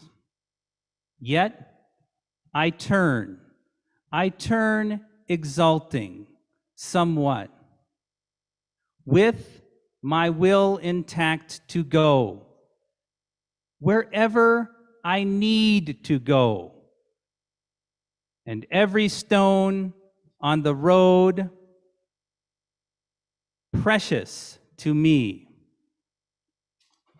In my darkest night, when the moon was covered, and I roamed through the wreckage, a nimbus cloud voice directed me. Live in the layers, not on the litter. Though I lack the art to decipher it, no doubt the next chapter in my book of transformations is already written. I am not done with my changes. We come to this transformation to celebrate, the transition of leadership, and the bond of faith in our organization. And we face the challenge of what are we going to do individually with ourselves to push ourselves farther, to transform ourselves. And what are we going to do to transform this organization as it transitions? And how are each of us going to contribute to that transition in a positive way? That's our challenge. But I've noticed that there's a lot of reason to have hope that each and every one of you are prepared to recommit yourself to that transformation. Now, I could say a lot of things about Scott Labarre. I could say a lot of things about Scott Labarre. And I'm really proud of my friend Scott Labarre, who we've had some difficult times this year together. He's even swore at me once or twice. When I said I was coming out here to Colorado, I said to the kids, I'm going out to Colorado. And they said, why are you going to Colorado? I said, well, you know, Scott Labarre, they know him differently. They know him as Scott the Dot. He's leaving the presidency. And my daughter Oriana said something, and I said, yeah, that's true. You should say that to him. And the next day, I left, didn't think more of it. And Oriana, she's got a phone now, she texted me with a recording. So I'm wondering if we can play the recording, if we have it. Scott the Dot, here's a glass of gas. And you're not allowed to go, by the way. It's Oriana. Bye!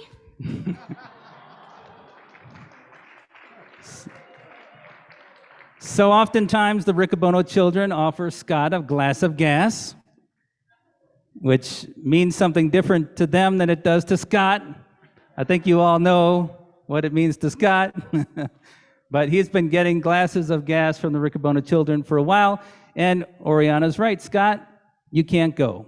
But we didn't think of you as going. We just think of you as transforming. And thank you for leaving this affiliate in an awesome position to transform. How about let's hear it up for Scott.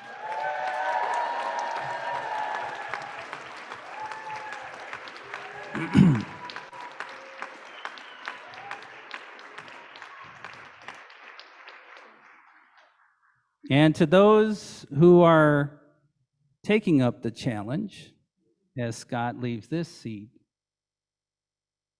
I would like everybody in this room at this moment, by a round of applause, to offer your commitment and support for the transformation of this affiliate.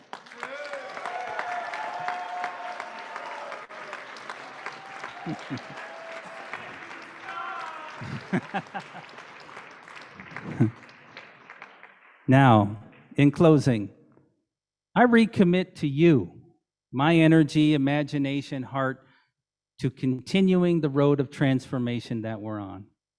We have had a hard couple of years, but I firmly believe that as we come back together in person, as we reinitiate our meetings, as we have an in-person convention in 2022, our organization will be bigger, better, stronger, more powerful, more determined, more radical, more militant, and it's because each and every one of you are going to make that commitment with me. I will never ask you to do anything I am not willing to do, and I'm looking forward to our Colorado affiliate continuing to lead transformation across the nation. Let's go build the National Federation of the Blind.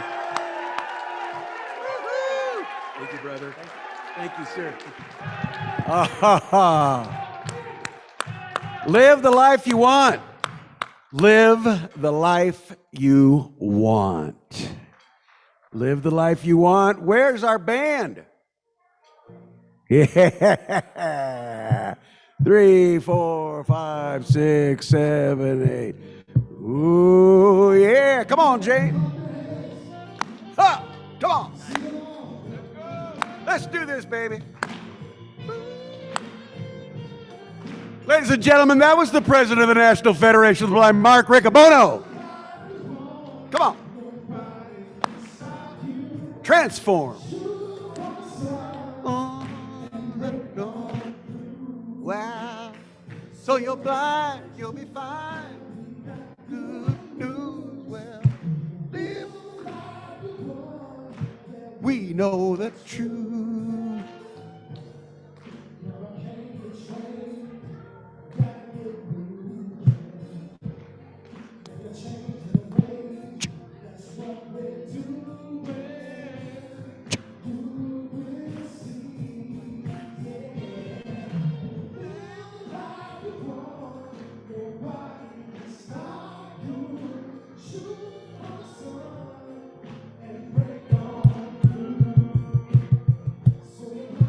You'll be fine. Hey.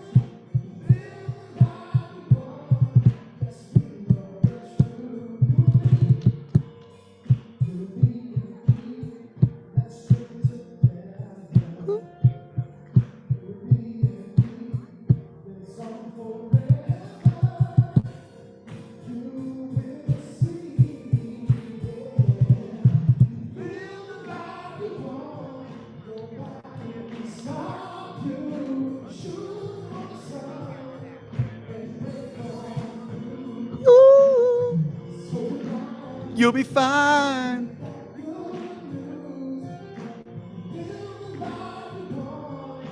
We know the truth.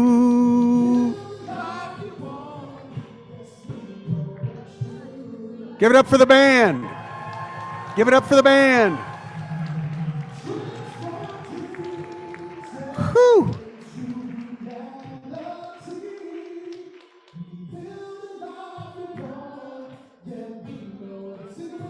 Hey!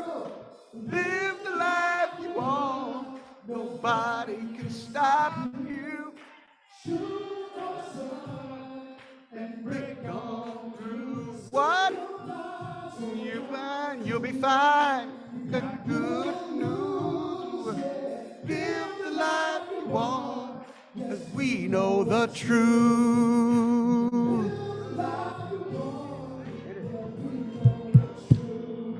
Thank you. Thank you to the band.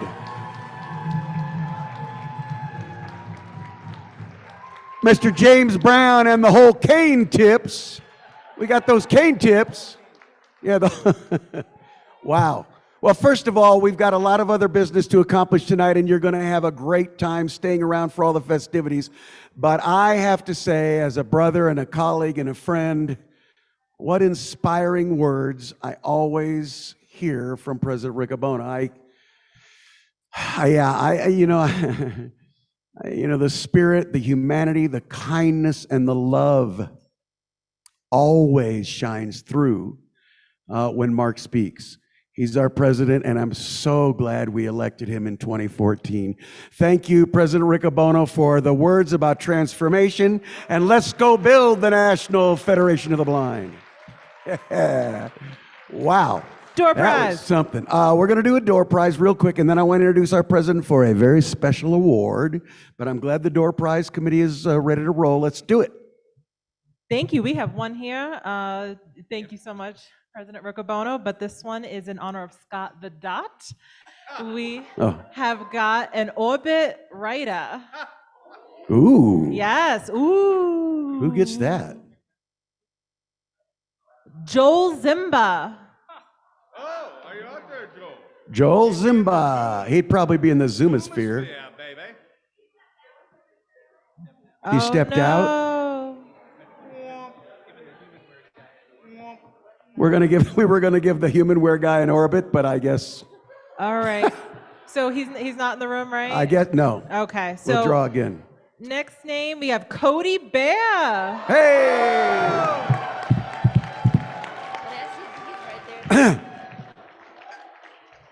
You know, that would be the honorable Cody Bear to you, by the way, just so you know. Folks, we're going to do some auction items. We're going to have scholarship class to be introduced. We're going to play the heads and tails games. But first, I'd like to introduce you the has-been horse, or whatever we're calling him, for a very, very special award. Scott Labarre. Thank you, sir. Yeah, don't.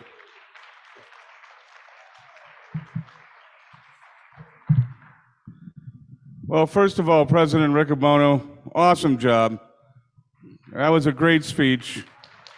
And tell Oriana, not going anywhere, and that I love her, and I'm looking forward to that glass of gas.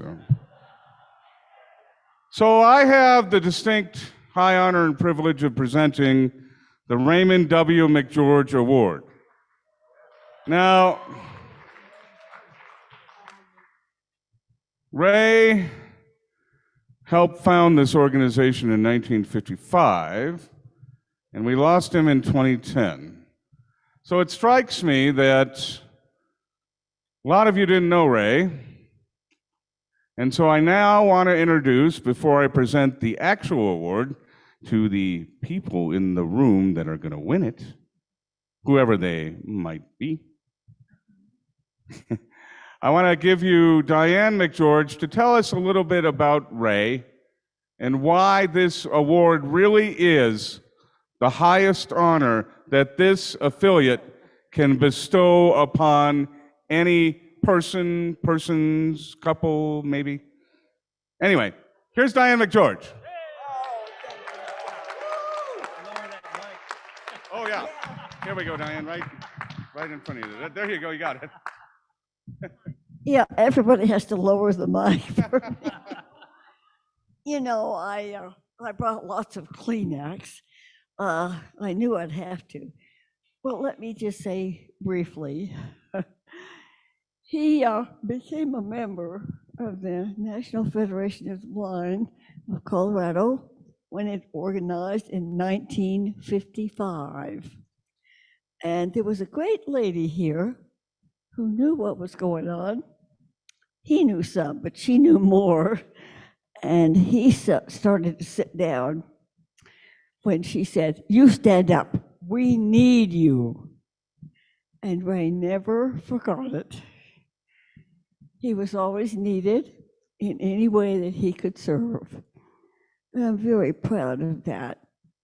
I'm also very proud to have been his wife. Let me say, he paid me, I believe, the highest compliment that a husband could pay his wife after 50 years. We were married more than 50, but he said this on our 50th wedding anniversary. And he said, "You know, it's never been boring being married to you." Now, I tell you what, if somebody can, your husband can say, or your wife can say that to you after all these years, I treasured that and always have. And I must say, he was never been boring being married to him. Now, I was a little more out there. Let me tell you, one thing, I came home one day, I had half a day off from work, and he said, "So what did you do today?" "Well, I rode an elephant." And he said, "You did what?" "I rode an elephant." "Oh, sure you did. So what is there, a new bus called the Elephant?" I said, "No, they had a free day at the seminar, at the zoo, and I went over and rode an elephant, and it was wonderful."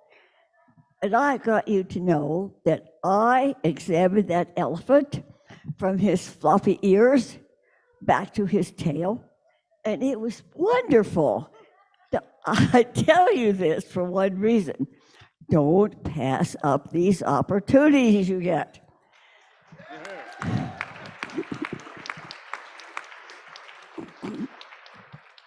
And then he said, "Why am I not surprised?" Anyway, we get more opportunities, not just riding elephants, but having the opportunities to hear the wonderful speech we heard tonight. Thank you so much, Mark. Now, I probably used up too much time. I'm good at that. But I will pass this along to my good friend, Scott Labarre.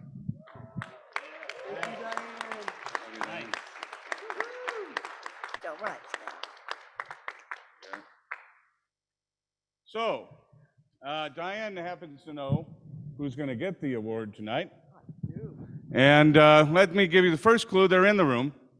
They're in the room. So I guess the award is plural this evening. Where do I go from here? They're members of the National Federation of the Blind. I suppose that's kind of a prerequisite. They're married. So that narrows it down a little bit more. This particular couple has been rather peripatetic in their time. Yeah, they moved around a little bit. One of the members of this couple, and some of you will understand this, and some of you will know immediately who the couple are, taught me Pidgin English. We'll talk more about that later. This couple were, to me, my first mentors in the National Federation of the Blind. I met them in 1986. And they've been dear and close friends ever since. It's one of those things where they moved one way across the country, I moved another way, and they moved another way, I stayed where I was, they yet moved another way, and I stayed where I was, and they moved yet another way, and I still stayed right here in Colorado. But ultimately, they had the intelligence and wisdom to move to Colorado. I think you're getting the clues, right? This couple moved here in 2018. And they've done more in 3 years for the NFB of Colorado than, well, I did as president in 16. They have dug in, and they've helped build this federation. Curtis and Peggy Chong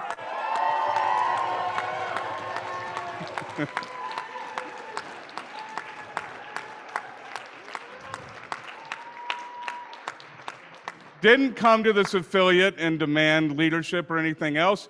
They came and they said, where can I help? And we really didn't have to tell them that. Curtis noticed, yeah, you don't have a good voter law yet, so let's work on that. And Peggy said, you know, there are a lot of documents you have over there at that center. I need to start rooting around in the center and start studying your history, and so let's preserve our history. They dug right in and helped build this federation, and it's not just that. They helped build our Aurora chapter. They help members every and each month. They get them on Zoom. They help them participate in the meeting. And Curtis has been working his rear end off this weekend on Zoom, and Peggy's been running around in the exhibit hall. You don't have to tell them what to do. They just do it. And that's exactly what Ray Mcgeorge used to do. And that's why it is our great honor to present to Peggy and Curtis Chong the Raymond W. Mcgeorge Award.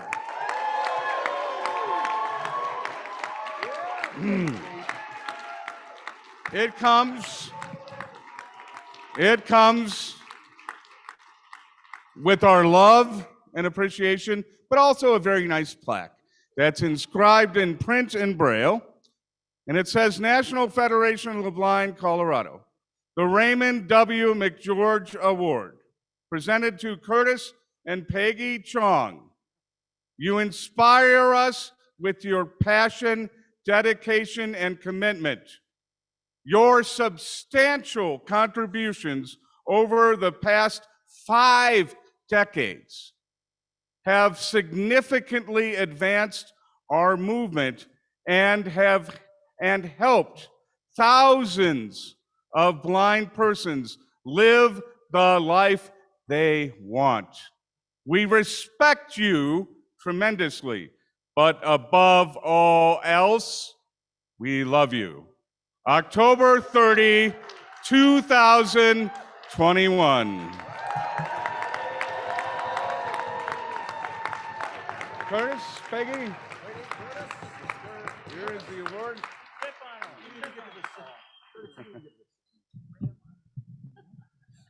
So I think we ought to hear from them. So here are Curtis and Peggy Chong.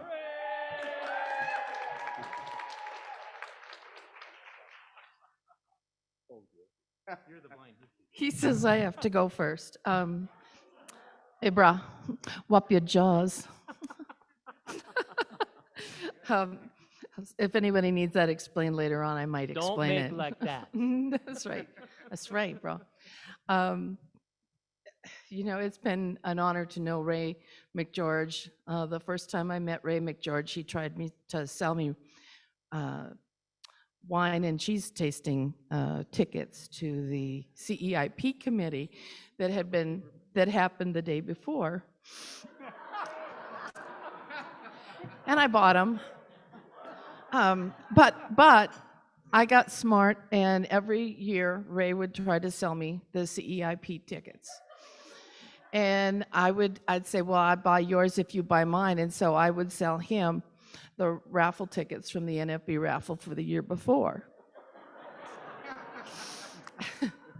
And it's been just a wonderful, especially the last few years, getting to know Diane so personally. What a wonderful person, human, real person she is. And to be given this award is just really a very wonderful honor. Thank you.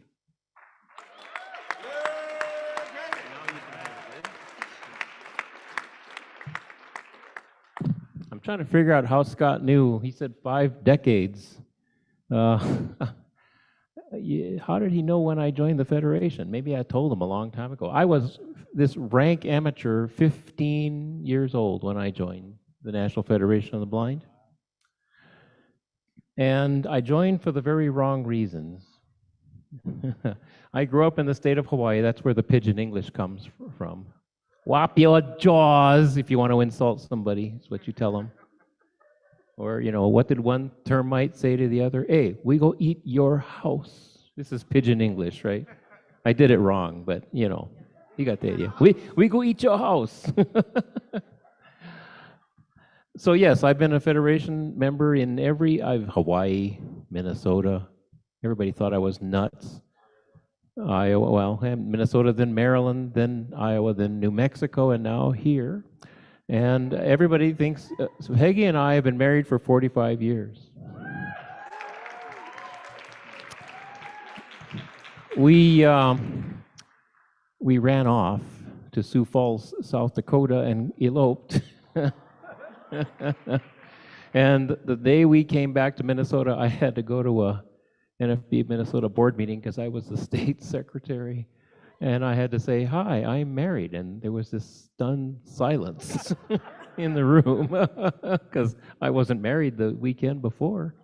But let me say, it's been fun, it's been challenging, it's hard work to be a member of the National Federation of the Blind, but it is a thing that is very much worth doing.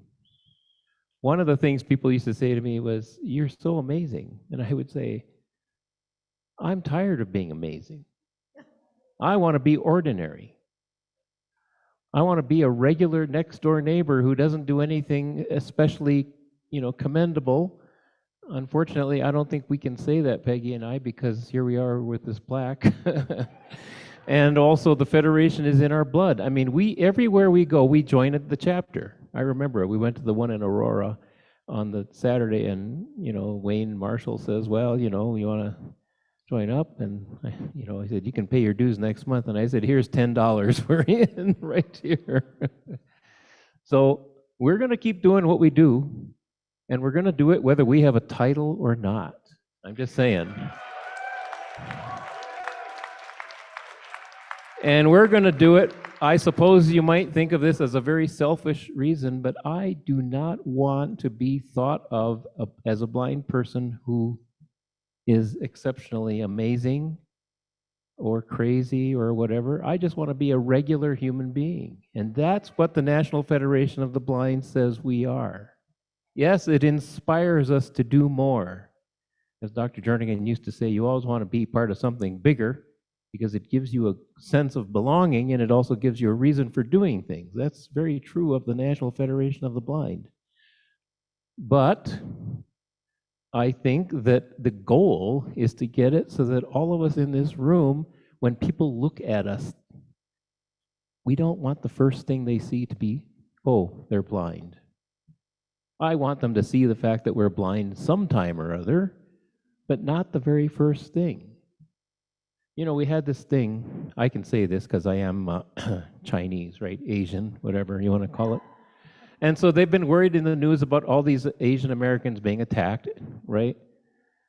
But if I walk down the street, that's not the first person they look at. It's going to be, oh, this blind person, and then maybe, just maybe, they might recognize that I'm an Asian. You know, one time I got an award from the JCs, the national JCs, 10 outstanding young Americans and all.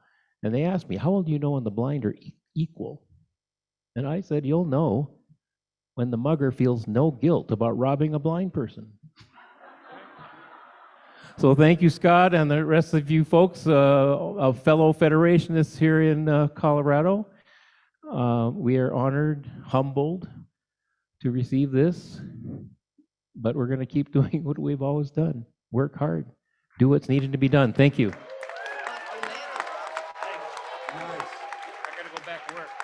Go back to work. Thank you. Curtis, as you know, have been engaged in all of the sound operations this weekend, and as soon as he left the mic, he said, "Oh, I got to get over there. I got to get back to work." And that's Curtis and Peggy. Peggy, I first met you. I first met you back in 1983, and you were on a thing called the Peggy Committee, which was a bizarre thing. We can talk about it later. My goodness. So this Door prize. Hang on, door prize. Hang on, door prize. Hang on, auction. Hang on, scholarship. You're next. I'm going to use a personal privilege moment here when Diane spoke about Ray. I wrote a Colonel Book story about Ray Mcgeorge one time called The Ties That Bind. One of the favorite things I've ever written. You might want to look it up. It's all about Ray and my grandpa. And then talk about transformation and things tied together.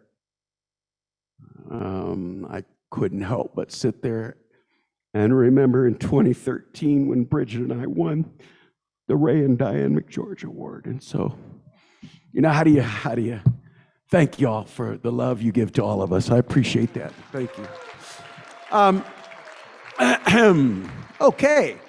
So now we're going to do a door prize, and then we're going to think about packing it up, and then we're going to think about auction and scholarship. Other than that, we got nothing else to do. I mean, other than that, we're going to be out of here. So door prize, folks.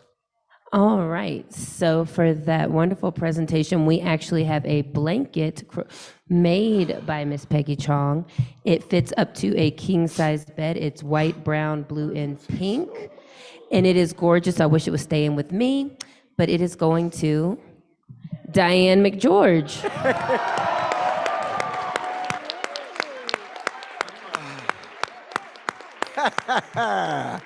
All right, so let's think about, I don't know if you guys know the National PAC chairman. I don't know who that is. Yeah. And all that stuff that he does. Let's talk a little about PAC. Scott, I know you're the president for now, but I'm the master of ceremonies. You get about 4 minutes to get this PAC thing rolling. Let's go. Yeah, let's go. Let's get on the PAC plan. Come on, Scott. Let's do this. Yeah. Come on.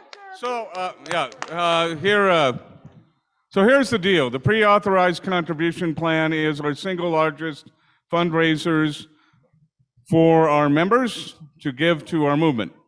And many of you are, well, let me just ask, how many of you in the room are on the PAC plan? Say aye. And the rest of you aren't, so you need to be. And what this program allows you to do is give a monthly contribution to the Federation. The smallest amount that we can accept is $5 a month. Now, $5 is what? Half a drink in the hotel or whatever. Or it's, you know, a Big Mac or a latte at Starbucks or whatever. And so if you're not on the PAC plan, I urge you to do so. We can take your money out of your savings account. We can take it out of a credit card, a debit card, off of a draft check, all of those things. And usually we spend a lot of time asking people to stand up and announce pledges. We're not going to do that, but I'm going to tell you how you can get on the PAC plan. Now, we have PAC forms here, and if you want help filling out a form, Lisa and her crew can help you, so you could raise your hand. But what I would urge most of you to do, because I know most of you are literate in terms of computers, is do it online. We have now a fully automated system online to take your PAC contributions. You can go to nfb.org/PAC, P-A-C, and fill out the form. Now, this form allows you to do one of two things: fill out a new contribution, or increase your pledge. After tonight, my wife and I are going to increase our pledge by $5 a month. And I urge those who can to increase their pledge. And so that's one really easy way to get on the PAC plan. Again, if you want a print form and help filling it out, Lisa can help you. Raise your hand, jump up and down, do the, the hokey pokey, whatever. But also, if you email pac@nfb.org and say you want help, somebody from our national office will get in touch with you.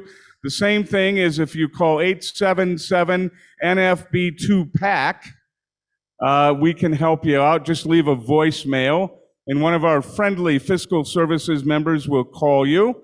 Again, 877-632-2722, 877-632-2722. Okay. And so we can get you on the PAC plan many different ways. The other thing I want to say is Colorado is number 2 in the country in giving on PAC. We give over $4,200 a month. As an affiliate, there's only one affiliate that does a little bit better. I can't remember which one it is. It lies off to the east out here somewhere, about 1,500 miles east of here. Almost, part of the state is on the Atlantic Ocean, technically. But whatever state that is, it's just a little bit better than we are. Maryland. Anyway, so on the PAC plan currently, as a federation, we are giving over $502,000 a year on the PAC plan. So what does this all mean? We ought to sing the PAC song. Do I have a band? All right, you ready? Get on the PAC plan. Sign up today. We need your contributions right away, funding our movement. It must be done so all our battles can be won. One more time. Get on the PAC plan. Sign up today. We need your contributions right away, funding our movement. It must be done so all our battles can be won. Get on the PAC plan now. Yeah, everybody. Let me just say, Scott, that's a challenge, I think. I wasn't thinking about increasing my PAC. This banquet has been so inspiring. I'm going to have to do $25 increase, Lisa, if you want to get that done. I just can't go another night without at least adding a little bit to the old Worley PAC plan. And before we get to the next presentation, if anybody else wants to sing out that they want to, we're happy to hear that. Scott said he was doing 5 and I'm doing 25, and we won't spend a lot of time on it. But if anybody wants to say, hey, I'll increase mine as well, we'll send somebody over and get you increased as well if anybody wants to do that publicly. Sometimes it's kind of fun to do that. The next thing we're going to do is Renee here? Renee Anderson of the Mountains and Plains. Here you are. Yep. Thank you. You betcha. All right. All right. Okay, guys. You know what time it is? Parting gift. Julie Neeson, are you ready?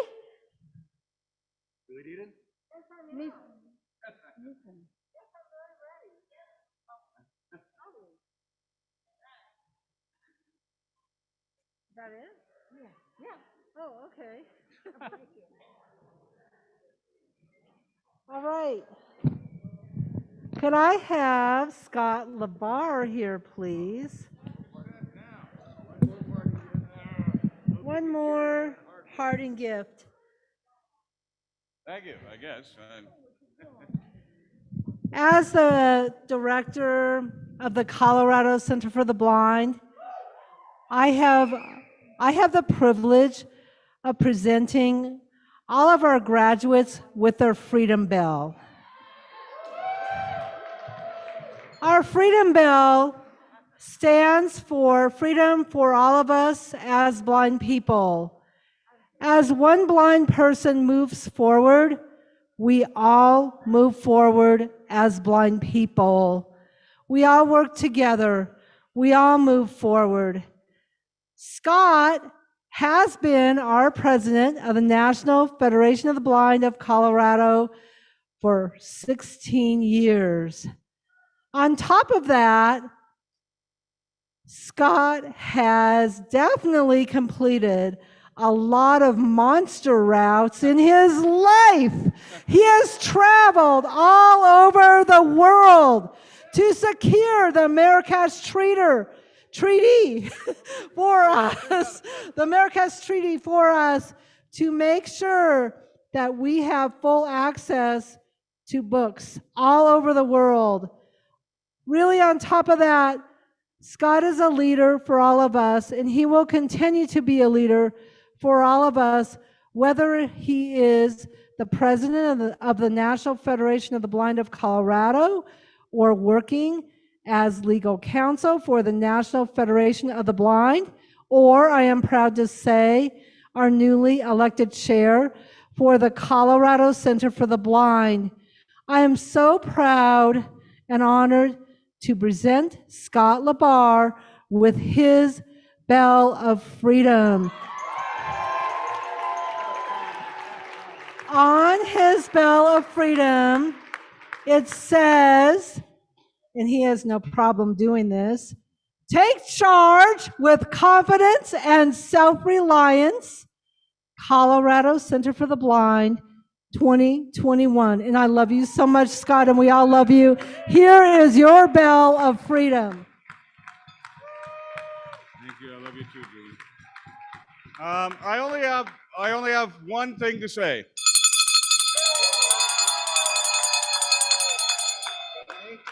Here's the box. Thank you. Oh, Julie Neeson. All right. Another parting gift? No. Meeting of Julie. I don't know what. Julie Neeson? All right, so we all heard on Thursday about Scott's love of gin and tonic. The other spirit that delights Scott's taste buds is a good peated whiskey. Oh, here, I'll take that, Julie. So in honor of your service to the NFB of Colorado, it's my honor to present you with the first series of peated whiskeys coming your way. First series? Oh, I like the sound of it.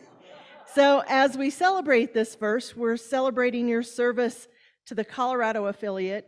We thought a local spirit was in order, and to make sure that you have an appropriate vessel to enjoy these spirits, we've included a glass etched with the Colorado state symbol. So this particular bottle comes from the award-winning Talnua Distillery in Arvada, Colorado. It was founded on the idea of Gaelic tradition meets American pioneerism. And the word Talnua means new land. And it is America's first single pot still whiskey. This bottle is their peated cask expression. After aging in American white oak casks, this whiskey was finished in Lefroy peated Scotch casks. So it has something bold and smoky for you to enjoy. Now, I spent 4 hours yesterday helping bottle, label, and package this whiskey. So if it's short a couple drams, that might be my fault. We hope you enjoy this and the rest to come. If you like it, I picked it out. If you don't, Lisa did. Thank you, Julie. Thank you so much. There might be a few drums coming your way. What a wonderful. Thank you, Lisa. Thank you, Julie. And real quick, in the spirit of the spirit, this is the first of 3 gifts coming to Scott. It's sort of a NFB of Colorado Spirit of the Month. And we're going to get him through the holidays with some fine drinks. All right. Oh, man. Thank you. Well, I'm sure I'm glad Scott's a good friend of mine. Yeah. You know, I've been known to enjoy something bold and smoky myself, just so you know. At any rate, okay, is the scholarship class ready to have something bold and smoky? Oh, we got to get the scholarship. Here is the chair of our scholarship committee. Hold on, we still got stuff to sell and give and make some money, Marianne. So let's have our scholarship class of 2021 please come up, because Jessica Beecham, our scholarship chair, may have some money for you.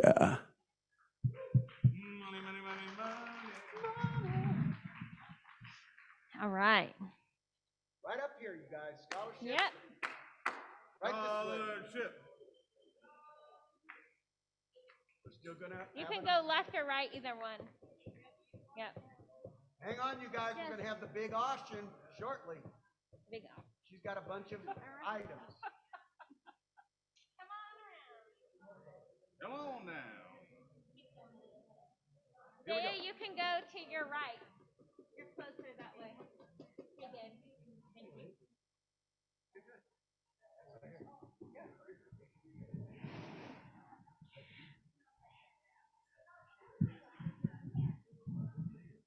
All right. I think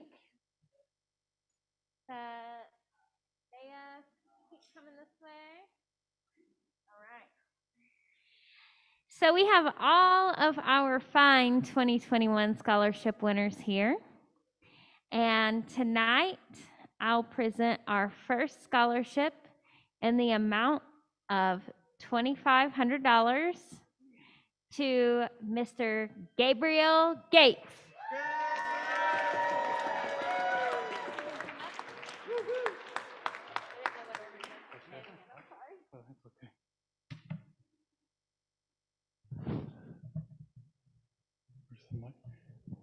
Can you hear me? Can you hear me? All right. Thank you so much. This has really been a wonderful and exciting opportunity to be here with you guys. I'm really humbled by everything, all the things that you guys do. You're doing a wonderful job. Keep it up. I've already thanked my Lord and Savior. I've thanked the NFB. I want to give a special thanks to Jessica, to Kevin, to Scott, and to President Riccobono. Thank you so much.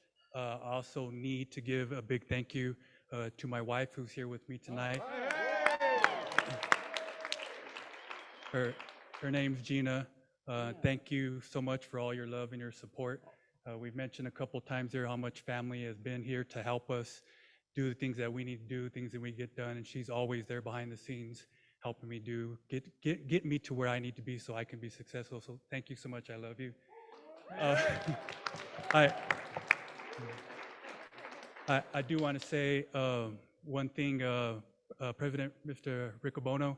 I really like the quote that you mentioned about the faith to move mountains and mountain movements. I'd like to add to that. You know, the Holy Bible says that with the faith of a mustard seed, you know, one of the tiniest seeds in the world, you can move mountains. You just speak to them, you can cast them into the sea. With everything you guys got going on here and advancing the Live the Life You Want movement, you know, you guys, the faith, the things I've been observing, I mentioned to you, you know, just sitting back and observing. This is my first convention, so I've just been observing. You know, with all the faith that you guys got, you guys are going to be moving communities, moving societies. You guys are going to be moving the world, so keep it up. All you got to do is speak to it. Thank you. God bless you. Thank you. All right. So, I wonder if Gina thinks we're really crazy. she might, but she'll love us after a while. It's fine. Kevin thinks I'm crazy too. Our next scholarship in the amount of $2,500 goes to Miss Ellie White.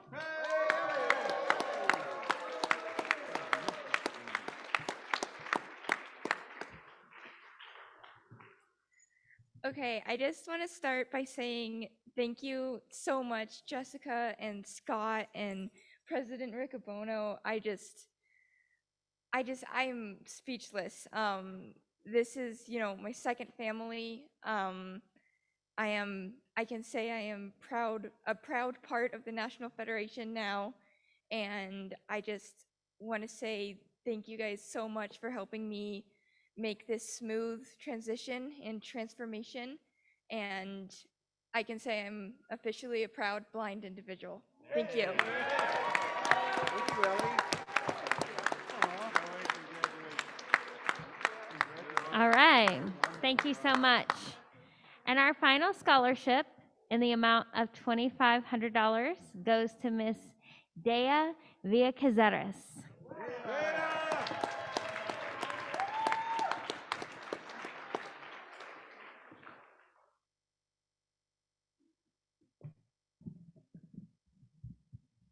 Hi. Thank you so much to the scholarship committee, Jessica, for everything. Scott, Mark, it's been a pleasure to meet and know all of you. Thank you to all my teachers. There's a couple here that I've known for my whole life, and thank you to my parents who took their time to come and be with me. I really wouldn't be here without all of you, so thank you. I'm sorry I'm shaking. Thank you.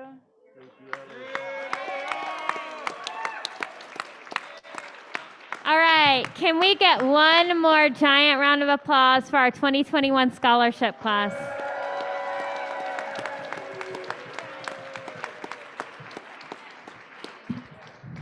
You know, you got to be moved by the remarks of our scholarship winners. And we come to you and say, participate in the 6-dash race or up the pack plan or throw a few dollars in the buckets. That's why we do it, to give these young students opportunities that many of us didn't have. So thank you for the dollars you guys throw into the kitty.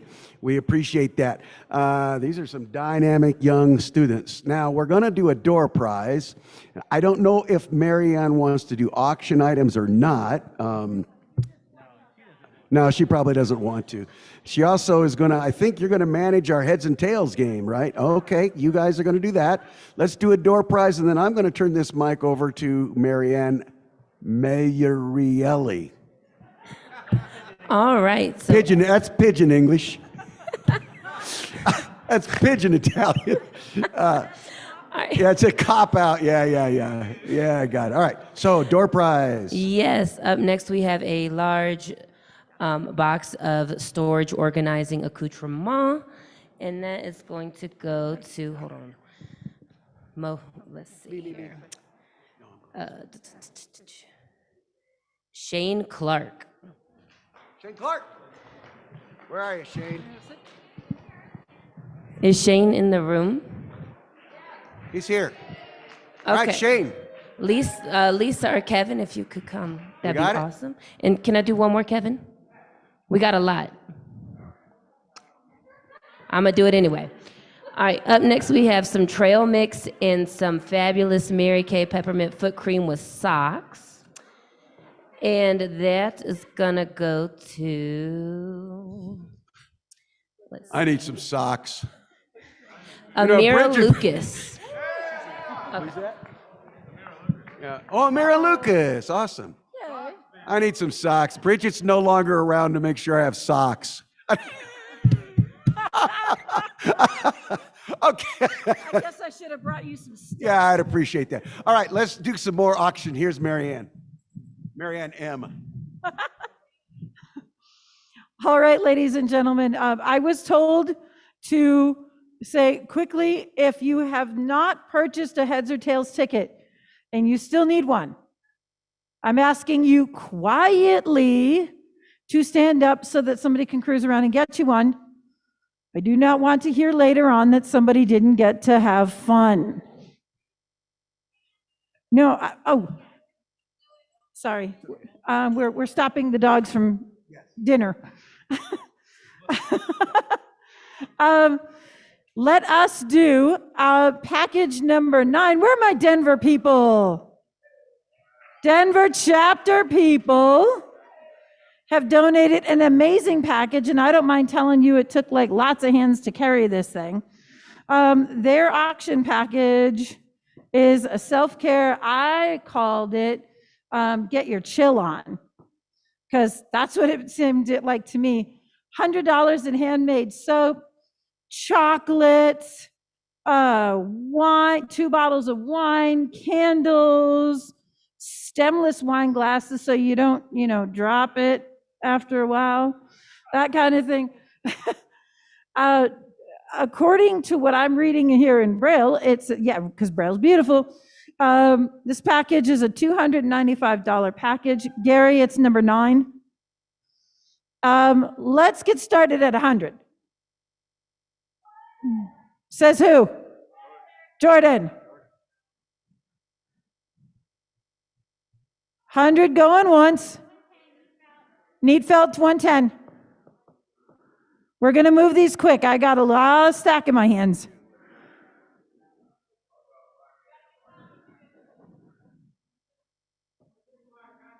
One, 125 Patrick. 130 Neatfelt. We'll move this for quick. I'm telling you right now. Go. 140 Patrick. Going once. 145 Neatfelt going once.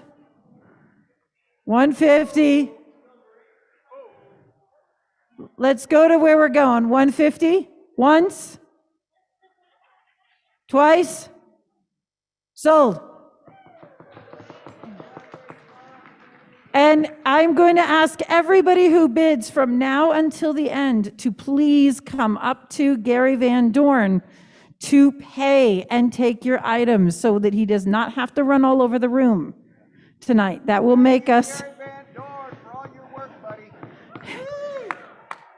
I'm hearing from the head table, thank you, and I was going to do this tomorrow anyway, but thank you very much to Gary Van Dorn. I would never do this job without Gary Van Dorn. So please give it up for my bestest auction pal. Thank you so much. Patrick, what's your last name? Kurtz. Kurtz.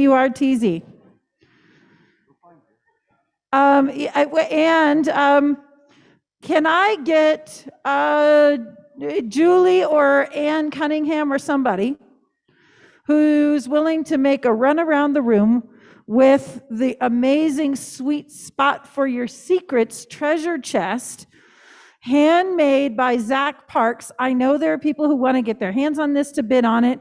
It's absolutely beautiful, worth the touching. Pine wood chest It's got a little elk head closure, bronze handles, beautiful flock lined. It's absolutely gorgeous, made by Zach Parks, donated by Sports and Rec. It's a $150 item, but I wanted to make the room first so that people can actually, Ann Cunningham has it. She's gonna kind of take it around. Julie has it, all right. We're not bidding it yet, Hecker. Appreciate you, but we're not bidding it yet. It will make its rounds, and the last place it will end is the head table. Oh, yeah. Oh, it's not the head table first. Okay, I lied. It's a beautiful piece. So it's going to make its round while we do another few auction items. And when Julie tells me it's made its rounds, I will auction it because it's beautiful. In the meantime, Eileen Gallegos, Miss Sweetie Tuppy, has given us a huge, and I mean huge, That's a Bowl Tupperware set, along with 2 rice servers.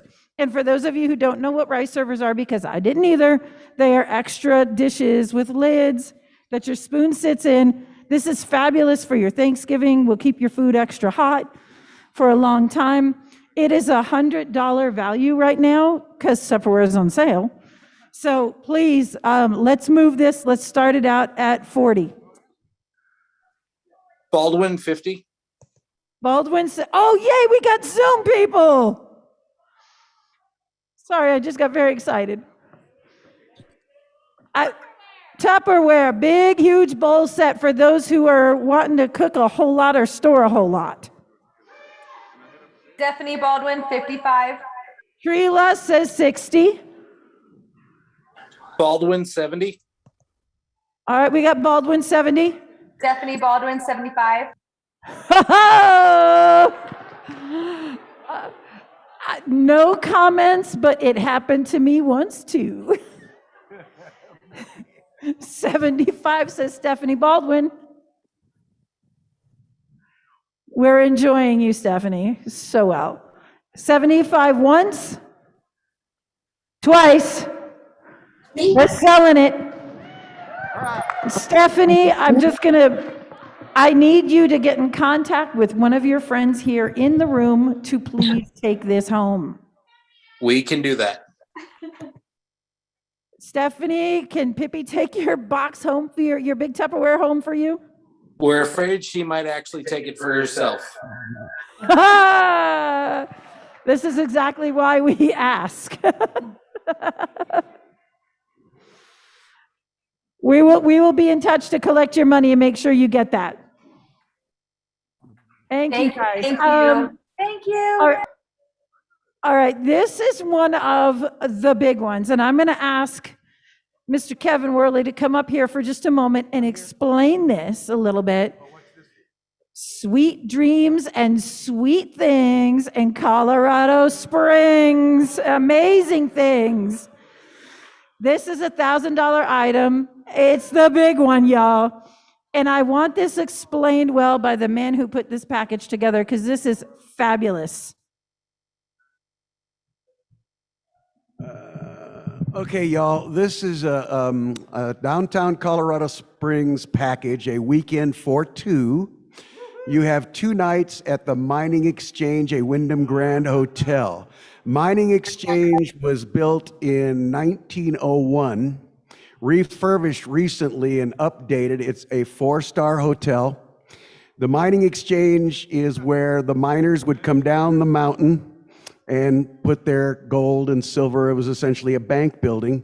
It is an incredible old building that's been updated, and it is now fancy as you can get.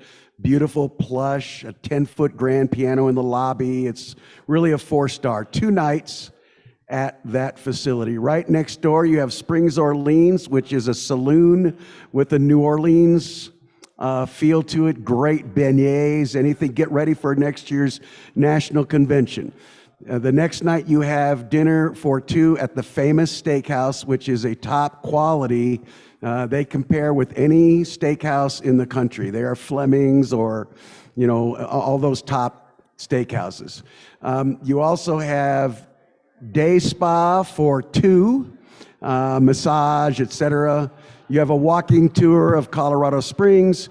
You have brunches at some of the finest restaurants and the candy store, and there's just all kinds of great gifts. A weekend for two in Colorado Springs is the next package. Plus, a chauffeur-driven transportation along the Front Range. If you're within about 150 miles of Colorado Springs, we'll get you picked up, and then we'll get you back on Sunday afternoon. Sir. We're supposed to also say last call, which means the bartender ought to bring me a beverage up here. But anyway, so I hope everybody will bid high. And Marianne needs a beverage as well. Okay, Marianne's gonna start this bidding for this ultimate weekend getaway in downtown Colorado Springs. Hecker, $250. I've heard in Neatville 300. I've heard some other numbers. Who's the 500? Julie Newman, 500. Who's 550? Trila. Bear says 600. What was Nate Hecker out there? Man, we're up into 650s already. Catch up, man.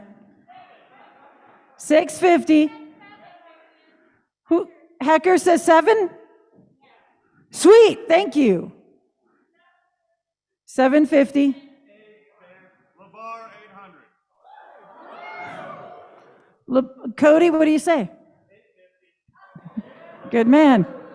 850 says the bear.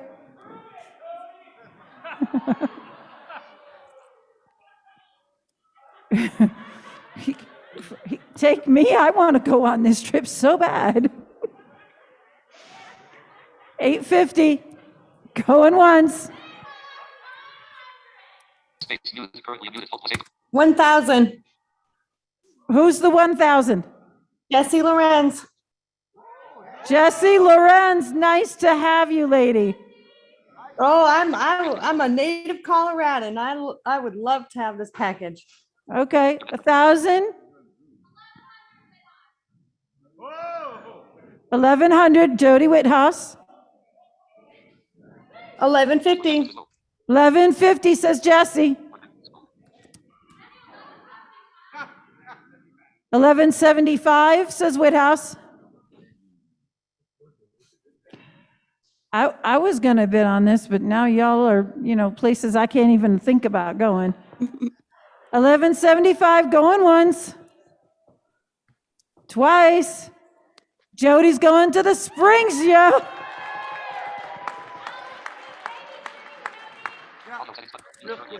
Yeah. Over here, this side of the table hasn't seen it.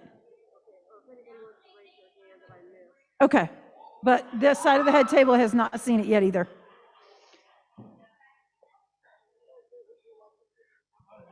All right, Alan, I was told to say that anyone who has not seen the chest, in another minute or so, raise your hand if you want to get your hands on that treasure chest. It's natural pine wood, beetle pine.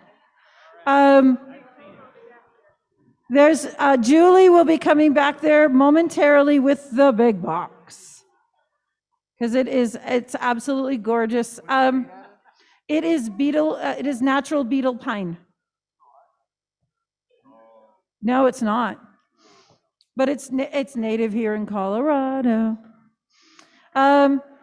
Our blind parents have not actually given me this package, but I am assuming this means because they are going to be emailing it off to people. If I am wrong, they can correct me. But we do have delicious eats and live theater treats. It's package number 8. It is 2 tickets to any DCPA show other than Hamilton.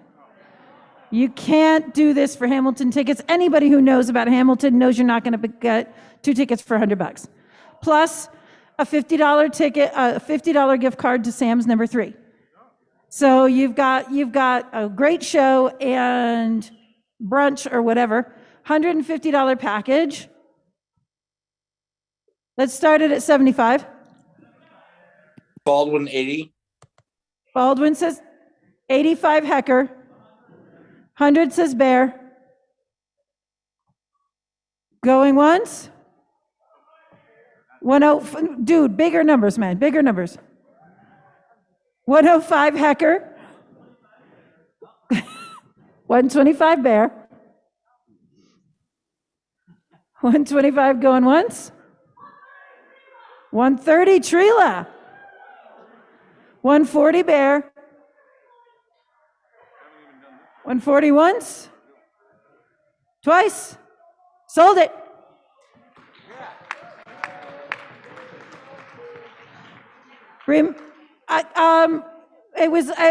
It's Bear, right? It's coded a Bear. Okay. All righty. Oh, put mine at my space.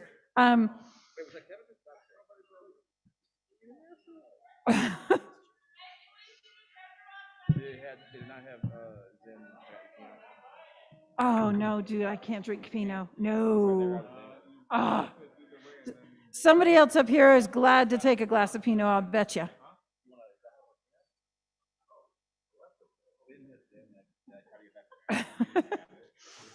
JJ's up here trying to be super generous and buy me a drink, but it's something I can't drink.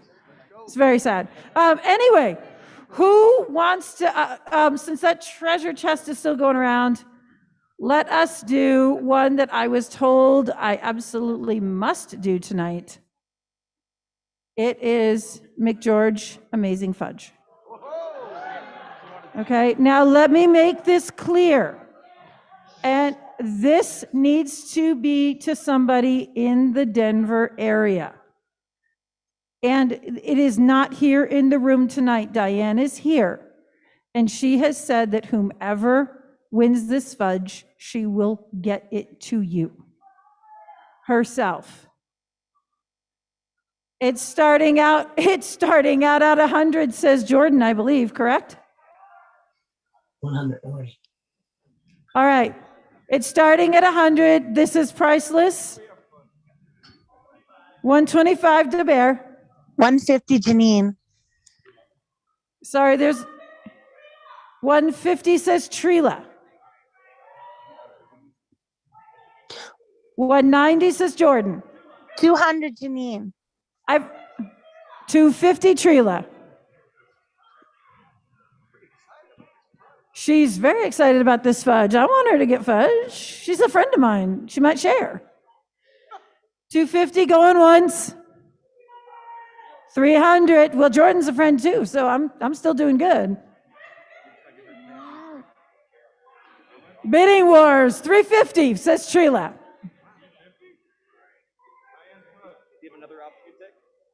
I'm good. Yeah, thank you though. I appreciate you. Okay, last I heard there was a 400, but I need to hear who it was from. Sylvia Vigil says 400.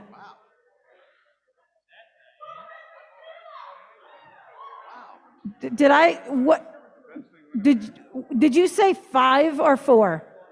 450. 450's Trila. Going once, twice, sold.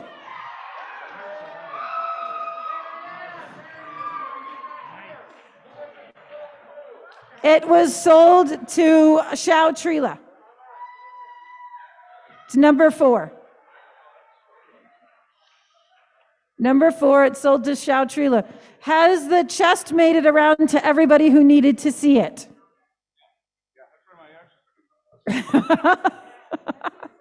That means somebody better buy it. All righty.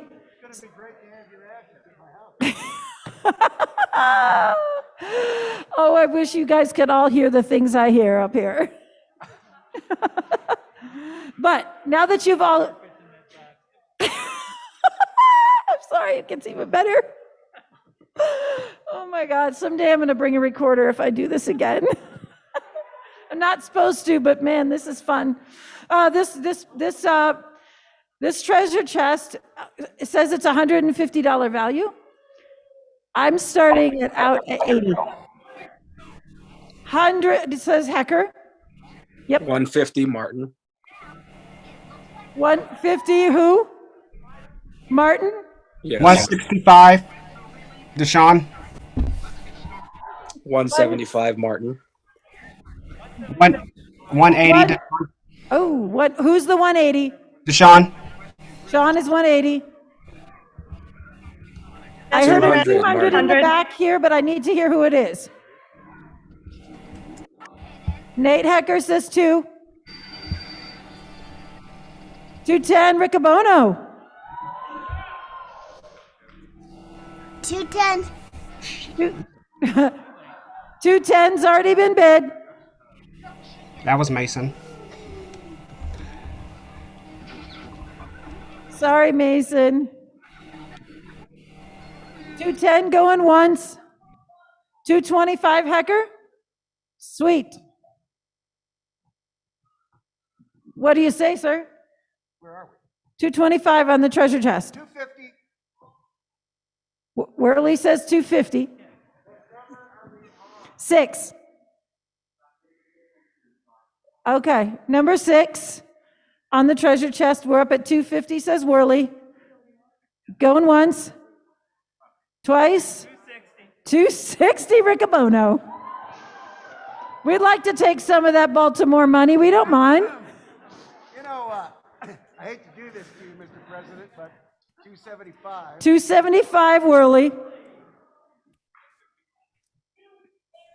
400, Jesse Lorenz. I didn't hear the Zoom comment. 400, Jesse Lorenz. Did I hear, Jesse, say that again without any interruption? 400, Jesse Lorenz. 400. This is where the water meets the road right here. Yeah, baby. Going once. What's the number? 400. 450. 450, says Worley. 500, Jesse Lorenz. Jesse says 500. 525 Worley. 525 Worley. For real? 550, Jesse Lorenz. 575. 575 Worley. 600, Jesse Lorenz. Sorry. I'm sorry. Where'd she go? She went 600. 625 Worley. 1,000, Jesse Lorenz. Wow. Oh my Jesus. The 3 bags of the Denver one. That 1,100 Worley. what's in the 3 bags? I'll tell you after. They can wait. Now this is where it meets the road, Jesse. 1,100, says Worley. I got a lot of road, Worley. Oh. 1,200, Jesse Lorenz. Oh, 1,200. I'm out. Ooh, I won. Anybody else want to top that? I just don't know where Scott's going to put his ashes. Kevin, for the Zoomosphere, Kevin says he just doesn't know where Scott's going to put his ashes. Oh, it's been fun up here, y'all. You just don't know. 1,200 once, twice, gone. Go to Jesse. Colorado. We will make sure it gets to her. All right. That's okay, Gary. We're going to do something now that does not require you to get some payment for a little while, so you're good. Jesse Lorenz, she's on Zoom. We've got her contact. 1,200. She lives in Seattle. We will get her link and her money. I own a home in Colorado and It- pay taxes there. It was 6. It was 6. I'm going to do that in about 2 minutes. Kevin's whipping out a $100 bill over here that Scott passed to him, and I'm going to take it from him very shortly. But in the meantime, I am going to ask all of my spotters, you know who you are, to station yourselves around the room. It's time to play heads or tails, y'all. It's time. Who here has heads or tails tickets? Everybody who has heads or tails tickets, I'm going to ask you to stand up. You're going to stay standing while I explain the rules very briefly. And this is important. There are some people who still don't know how to play this game. Give attention. We don't want anyone to lose because they just didn't know how to play this game, because this was a lot of money, you guys. And thank you so much for being willing to step up and play this the very first time. I appreciate it from the bottom of my heart, because this was just something fun to try. What we're going to do is, if you have tickets for heads or tails, you're going to stay on your feet. And President Riccobono, who has a magic coin, is going to be flipping our coins heads or tails. You are all going to make choices. If you've got 1 ticket, 2 tickets, we don't care where those tickets are placed, but they will be on your head or on your tail. Now, if you don't have a tail, you have something very close to a tail. That's right. Except Diane Mcgeorge has told me not to mention certain things, so we're talking about tails. Being a good person. Because Diane's close enough to hit me or something. So, what we are going to do, there are spotters around the room. You are going to place your ticket when we say make your choice. When we say make your choice, you are going to place your tickets, 1, 2, whatever you've got, on your head or your tail. When the coin gets flipped, if your ticket is in the correct place, you don't have to leave it there, but you are still in the game. If your ticket is in the wrong place, that ticket is no longer in the game. Okay? So, if it is your only ticket, says Lisa B., please sit down. If you are playing with 2 tickets, and no matter what, if you've still got a ticket in play, you stay on your feet. After a few flips, we're going to ask, how many people are still in this game? And we're going to keep flipping, and each time we're going to say, make your choice. And you're going to put your ticket where it needs to be. It's going to be told, because we know Mark Riccobono is not going to lie about heads or tails. He's going to keep flipping one of our membership coins and give us what we need until we have a winner who takes home the Broncos blankets and gets to go see the game. Is there anyone who has a question? Sandoval. A lot. Good count. I like that. About 25, but there are lots of players with more than 1 ticket. So thank you, and yes, that is beautiful. I'm so happy that this is working. Alrighty, and you know what? Just for funsies, we're going to do 1 practice flip. Make your choice. Oh, okay. I've been told we need to explain the coin. All right. Gotta explain the coin. There you go. So, excuse me. Okay, so we're using an NFB membership coin for the flip. Here's the head side. This is the NFB symbol. Back side is where the braille is. So remember, braille on the tail. I love it. All righty. This is just the practice flip. We're just doing one because it's the very first time. We're going to do one practice flip. Make a choice. You don't have to say it out loud, but you have to do it. Put your ticket where it goes. Give us a flip. Okay. Looks like heads. Heads. So if people were on the tail, that ticket would be out, and we will keep flipping. Now that you've had a practice, you know how this game gets played. I'm gonna call it make your choice, and we're gonna do the first flip for real. First flip, make your choice. Flip it, sir.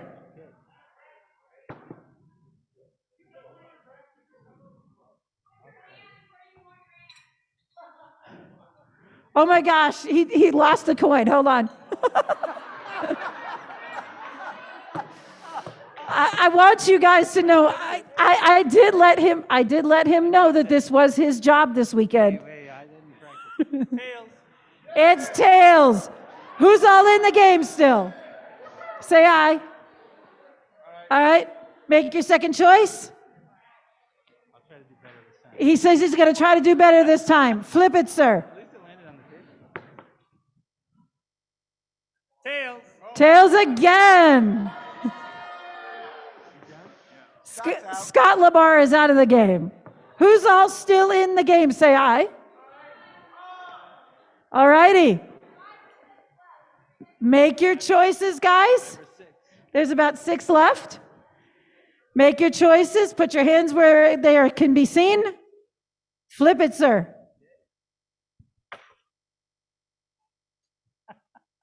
Tails. Tails. This braille side is heavy. Flip a different coin. No, we're not flipping. We're not switching coins in the middle of the game. How many people are still in the game? I heard 2. Okay. All right. So, those who are still in the game, make your choice. Wait, before we flip it, have they all chosen the same? All right, flip it. Okay, here we go. Tails. Tails it is. Who's going to the game? Who is it? Matt? See, I told you to buy tickets, man.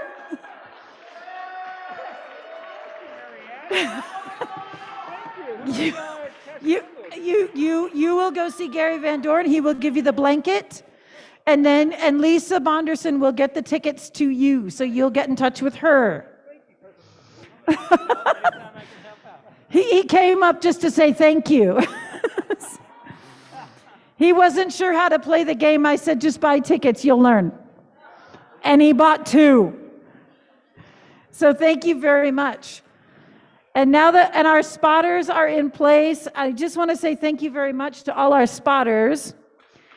We are gonna, please give it for our spotters. There are lots of people in this organization, and there are lots of blind people at heart, and those are the ones I use when it comes to these fun games. So thank you, spotters. Now, ladies and gentlemen, it is time for a progressive. Give me that, Worley. I don't trust you with that money. You can buy it, Worley. I have the $100 bill, so Worley has to buy it, along with everybody else. For those who've never played the progressive before, let me explain this. We do not want to mess this up. The bidding on the progressive on a $100 bill will start at $1. There is no jumping increments. You will bid in $1 increment. You will bid, and then you will pay that bid. If Worley bidded $1, which he's not done, but if he did, one of our spotters would come get that $1. And then the bidding would go on, and somebody else would bid 2, and someone else might bid 3, and Labarre might bid 4, and Riccobono might try to jump up and bid 6, but we won't let him do that. He'll bid 5, or some such thing. Now, as this goes, when the bids are small, we are asking you for sure, please use cash. Please use cash if the bids are small. When you get up to larger amounts, we can see you, we'll run the tabs, we'll get the money that you bid. This bid will end when the last person bids an increment. And we do need to hear the bids one at a time. I will acknowledge which bid I hear. If 3 people say the same number, I'm going to pick one of them, and that person's going to pay. And somebody else can bid more and pay more. Lisa's asking a couple technical questions over here. We're just making sure everybody's in place. Lisa's getting the money. So we can, the $100 bill is in my hand. Lisa's just getting change for those who need it. If you have a 20 and you bid something, we'll give you change. Ladies and gentlemen, are you ready to win $100? Ready. Lisa's ready. May I hear $1 from Worley's bidding $1. Jessica snatched up that dollar. Got the dollar. Do I hear 2? I'd love to have this $100 only investing $1. Sandoval's got 2. Anybody care to bid 3? Eileen's got 3. Jessica's running the room all by herself. What happened to the rest of our spotters over here? 4. I heard 3. Do I hear 4? Alfonso, 4. Have your dollars out, y'all. Have your dollars out. This job goes a lot faster if you've got your money ready to pay. Do I hear 4? Alfonso, 4. $4 over here in the middle.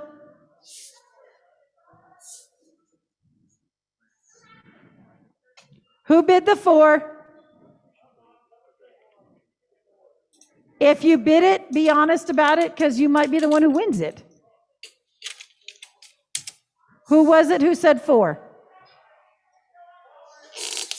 Alfonso. Okay, if you give a bid, either stand up or put your hand up so we know to come get you and get your money. Nobody is going to get this on Zoom. Eileen bid 4.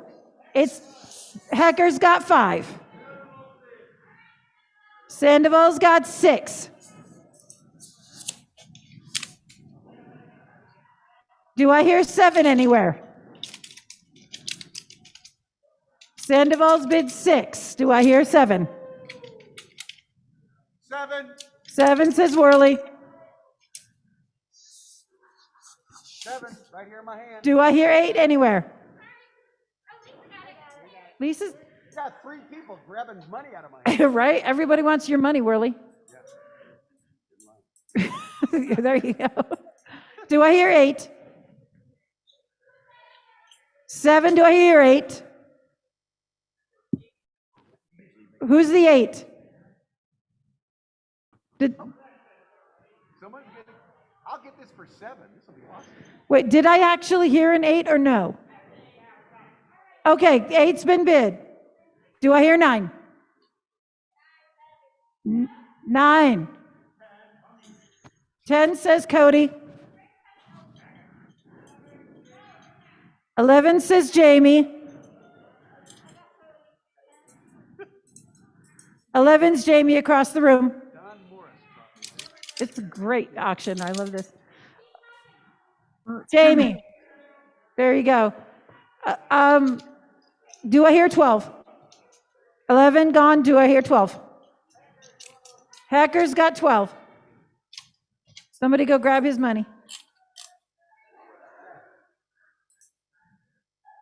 12, do I hear 13? Do I hear 13? DeRocher? No, we are not doing that.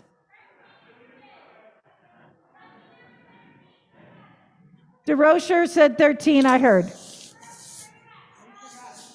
Lisa got it. Do I hear 14? We've sold it for 13 so far. Do I hear 14? We do. Duncan, 14. No, my darling, you can't bid online for this one. You No, have to I'm be in good the room. for it. Okay. I'm sorry, my dear. You know I love you. Okay. I mean, Marika Bono said we'll take your money, but we won't give you the 100.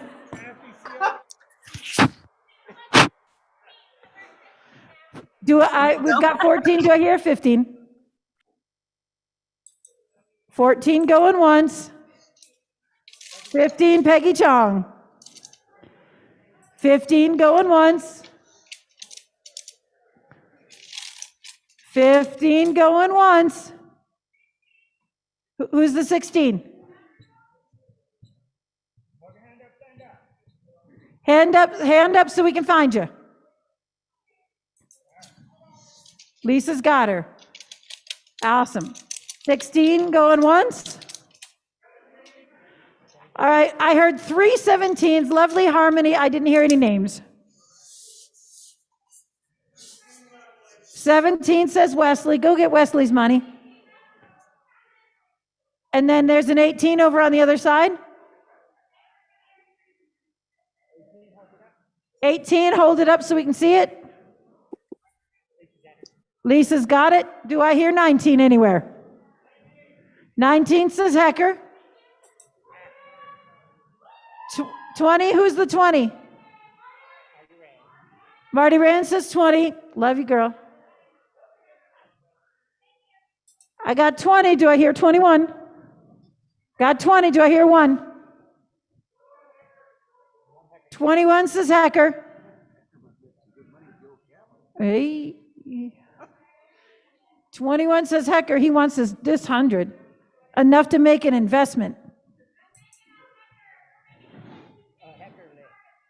That's fine. I don't care. As long as we get the money, we don't care. 21 going once. 22 says DeBear. Look, he lost it to me once. Leave him alone. He learned well the first time. You did what, 22? He's got 22. Do I hear 23? Uno's over here making friends with President Riccobono. He's a traitor. Who's the 23? Skylar. Okay. We've got 23. Do I hear 24? 24. Good. Lisa's got it. Do I hear 25? Marty Rand, 25. Go get that teacher money right there.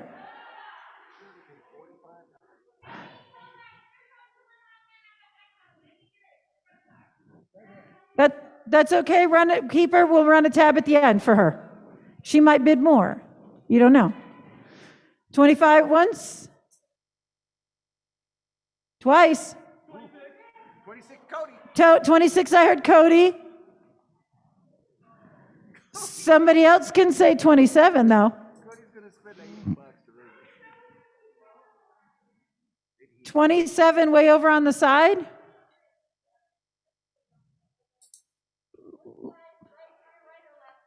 Way over there. Raise up your hand for the 27. Got her. Do I hear 28 anywhere? 28, Marty Rand. That's why I said she's going to run a tab.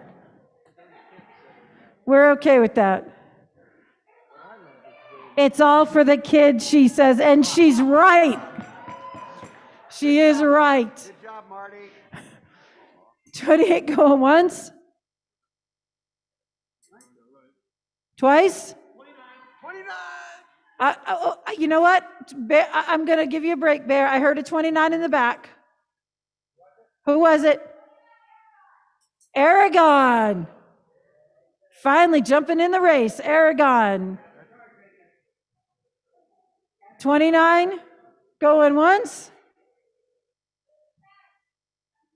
29 going twice. 30 Renee. See, Cody, I'm helping you, man. 30 Renee. One of my favorite winnings. It's mine too. I get tickled. 30 says Renee. Do we have her? Well, we certainly know where to find her. 30 going once. 31, is that Marty? Marty ran 31. 31 going once. 32 Aragon.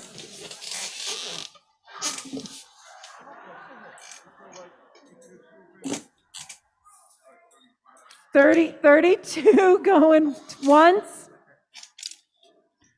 Going twice. 30, well, we're going to take his money for sure, because that man takes a hell of a lot of my money. My husband has an addiction to anything JJ sells, so please take his money. 33, get his money. 33 going once. Come on, Cody. Come on, Cody. 33 going twice. 34, Cody Dabear. I know I heard another one, but you've got an option to do something about it. 34 going once. Twice. Aragon 35. This game tickles me so much. Kevin, you get a lot of joy. I saw you get a lot of joy. You've got to mitigate her damages. Scott's on your side, JJ. He hopes you win it to mitigate damages. I feel kind of bad for people like this. 35 going once. No rule says she has to get it though. Yeah, I'm just letting you know that. 35 going once. Twice. Renee says 36. Who's at 37? Who is 37? I heard 36 from Renee. Marty's at 37.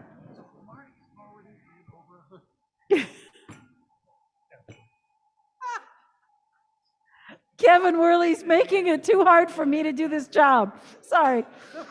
Somebody needs to take that man out and beat him somewhere. Diane, please take care of this for me. I know. Diane's not even here, so I can't even make him behave. Yeah, right. 37 going once.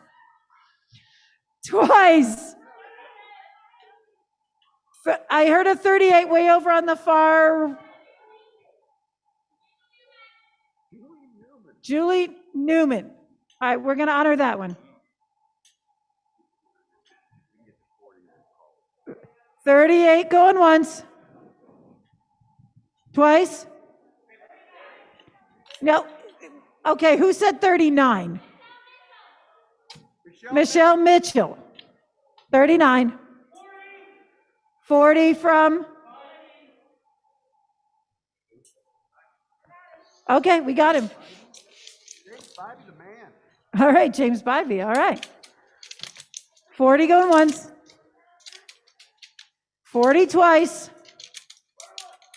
41 in the back, who is it? Hacker in the back. Sorry, if you're not yelling a bid, don't yell anything. That just makes it really hard for me to hear. 41 going once. Twice. So, no, it's a 42. Julie Newman. Okay, yeah, I know she did. Julie Newman got the 42. 43 Hecker. He does, he knows.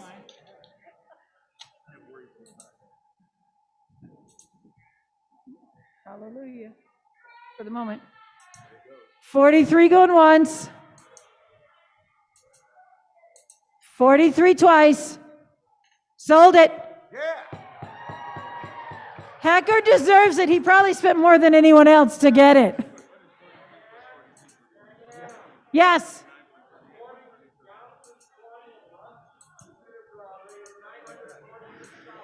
We should have raised, according to Gauss's formula, $946 just now. Thank you so much, guys. This is more fun than a barrel of monkeys right here.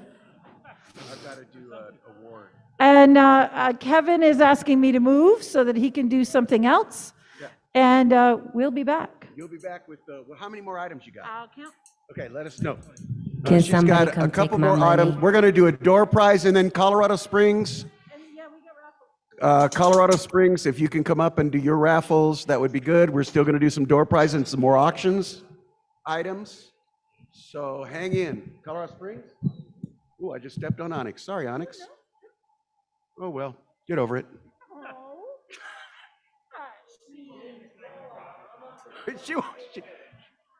Colorado Springs, you got a couple of drawings for us? She's on her way. You guys could be winners if you bought some of these raffle tickets. We have a couple of raffles, so don't go anywhere. Also, there's a super secret package where people are going to get lots of free money if you're here at the end. I don't even know what that means. Colorado Springs. Well, you know. Well, you're doing yours and then you're doing a door prize. Quit your whining, Joanne. Get up here. Oh, y'all, Scott Labarre is getting very silly with the dog over here. Yeah. Yeah. Here you go, Joanne. Here you go. All right, you're going to talk and I'm going to draw? What? Okay, here we go. You know what? I'm going to grab this off of here and hand it to you short people. Is this Jeanette? This is Jeanette. I know, this is Jeanette. All right. Give attention, y'all. Hello, everybody. Oh, my. Hasn't this been a great convention? Yeah. Yeah. So the Colorado Springs chapter has 2 raffles. One is for the IGO stand from Magnus side of the Rockies. And our Vice President Joanne is going to pick the name. Oh, I am. And she's shaking it and shaking it. Take it up. I gotta go this one. All right. Take it up. Sure I'm using the right one. I go. Okay. My hand is tiny. Okay. Here we go. I've been mixing it up. She's been shaking it all night. That's true, I have been. Jimmy Bowen? Jimmy Bain. Oh, Bain. Sorry, I can't read. Jimmy Bain from Tennessee. Jimmy Bain. Congratulations, Jimmy Bain. You do not have to be present to win. You do not have to be present to win. That's true. We have a phone number so we can call. Awesome. Okay. Hang on, I gotta move the box. So this one is for the $100 Visa gift card. Oh my gosh. Yeah, I need to try. Okay, Ready? I'm trying. Okay. My hand is stuck. Her hand is stuck. Okay. Here we go. And the winner is. Tim Ashley. Awesome. Thank you, Colorado Springs. Thank you. Thank you very much for contributing. We appreciate it. One of our great exhibitors. Okay, Mary Ann, how many auction items do you still have? How many packages? 3. Let's do them tomorrow. There. All right, we're going to do the last 3 according to the president tomorrow. Are there other raffle drawings we need to get to tonight that must be done at the banquet? Habita, habita, habita. I don't know what she's saying, but here's what I want to know, Mr. President and everyone else. Is there other business to come before this banquet tonight? So what time do we start in the morning, Mr. President? 8:30. When do we get here for breakfast? 8:30 for breakfast, y'all. You guys had a good time tonight? And if that's the case, then we are adjourned. Thank you all very much. Oh, we're not doing a door prize? One more door prize. My bad. Okay, all right. Let's do $75. We're I'll do gonna that. That's do worth it big for the end of the banquet. Sorry, Monique. Pam Kearns, are you still in the room? Pam Kearns? Pam Kearns? No. Guess not. Draw again, Brittany. Really appreciate the way Scott is playing with my guide dog while she's working. Thank you, Scott. That's all. Hey, Mrs. Mocha. He's cheating on Mocha. What? Oh, okay. Yeah, I got you. All right. Is Maureen still in the room? Maureen, you're over there? Maureen Neatfield Maureen is is our a winner, and we are now adjourned.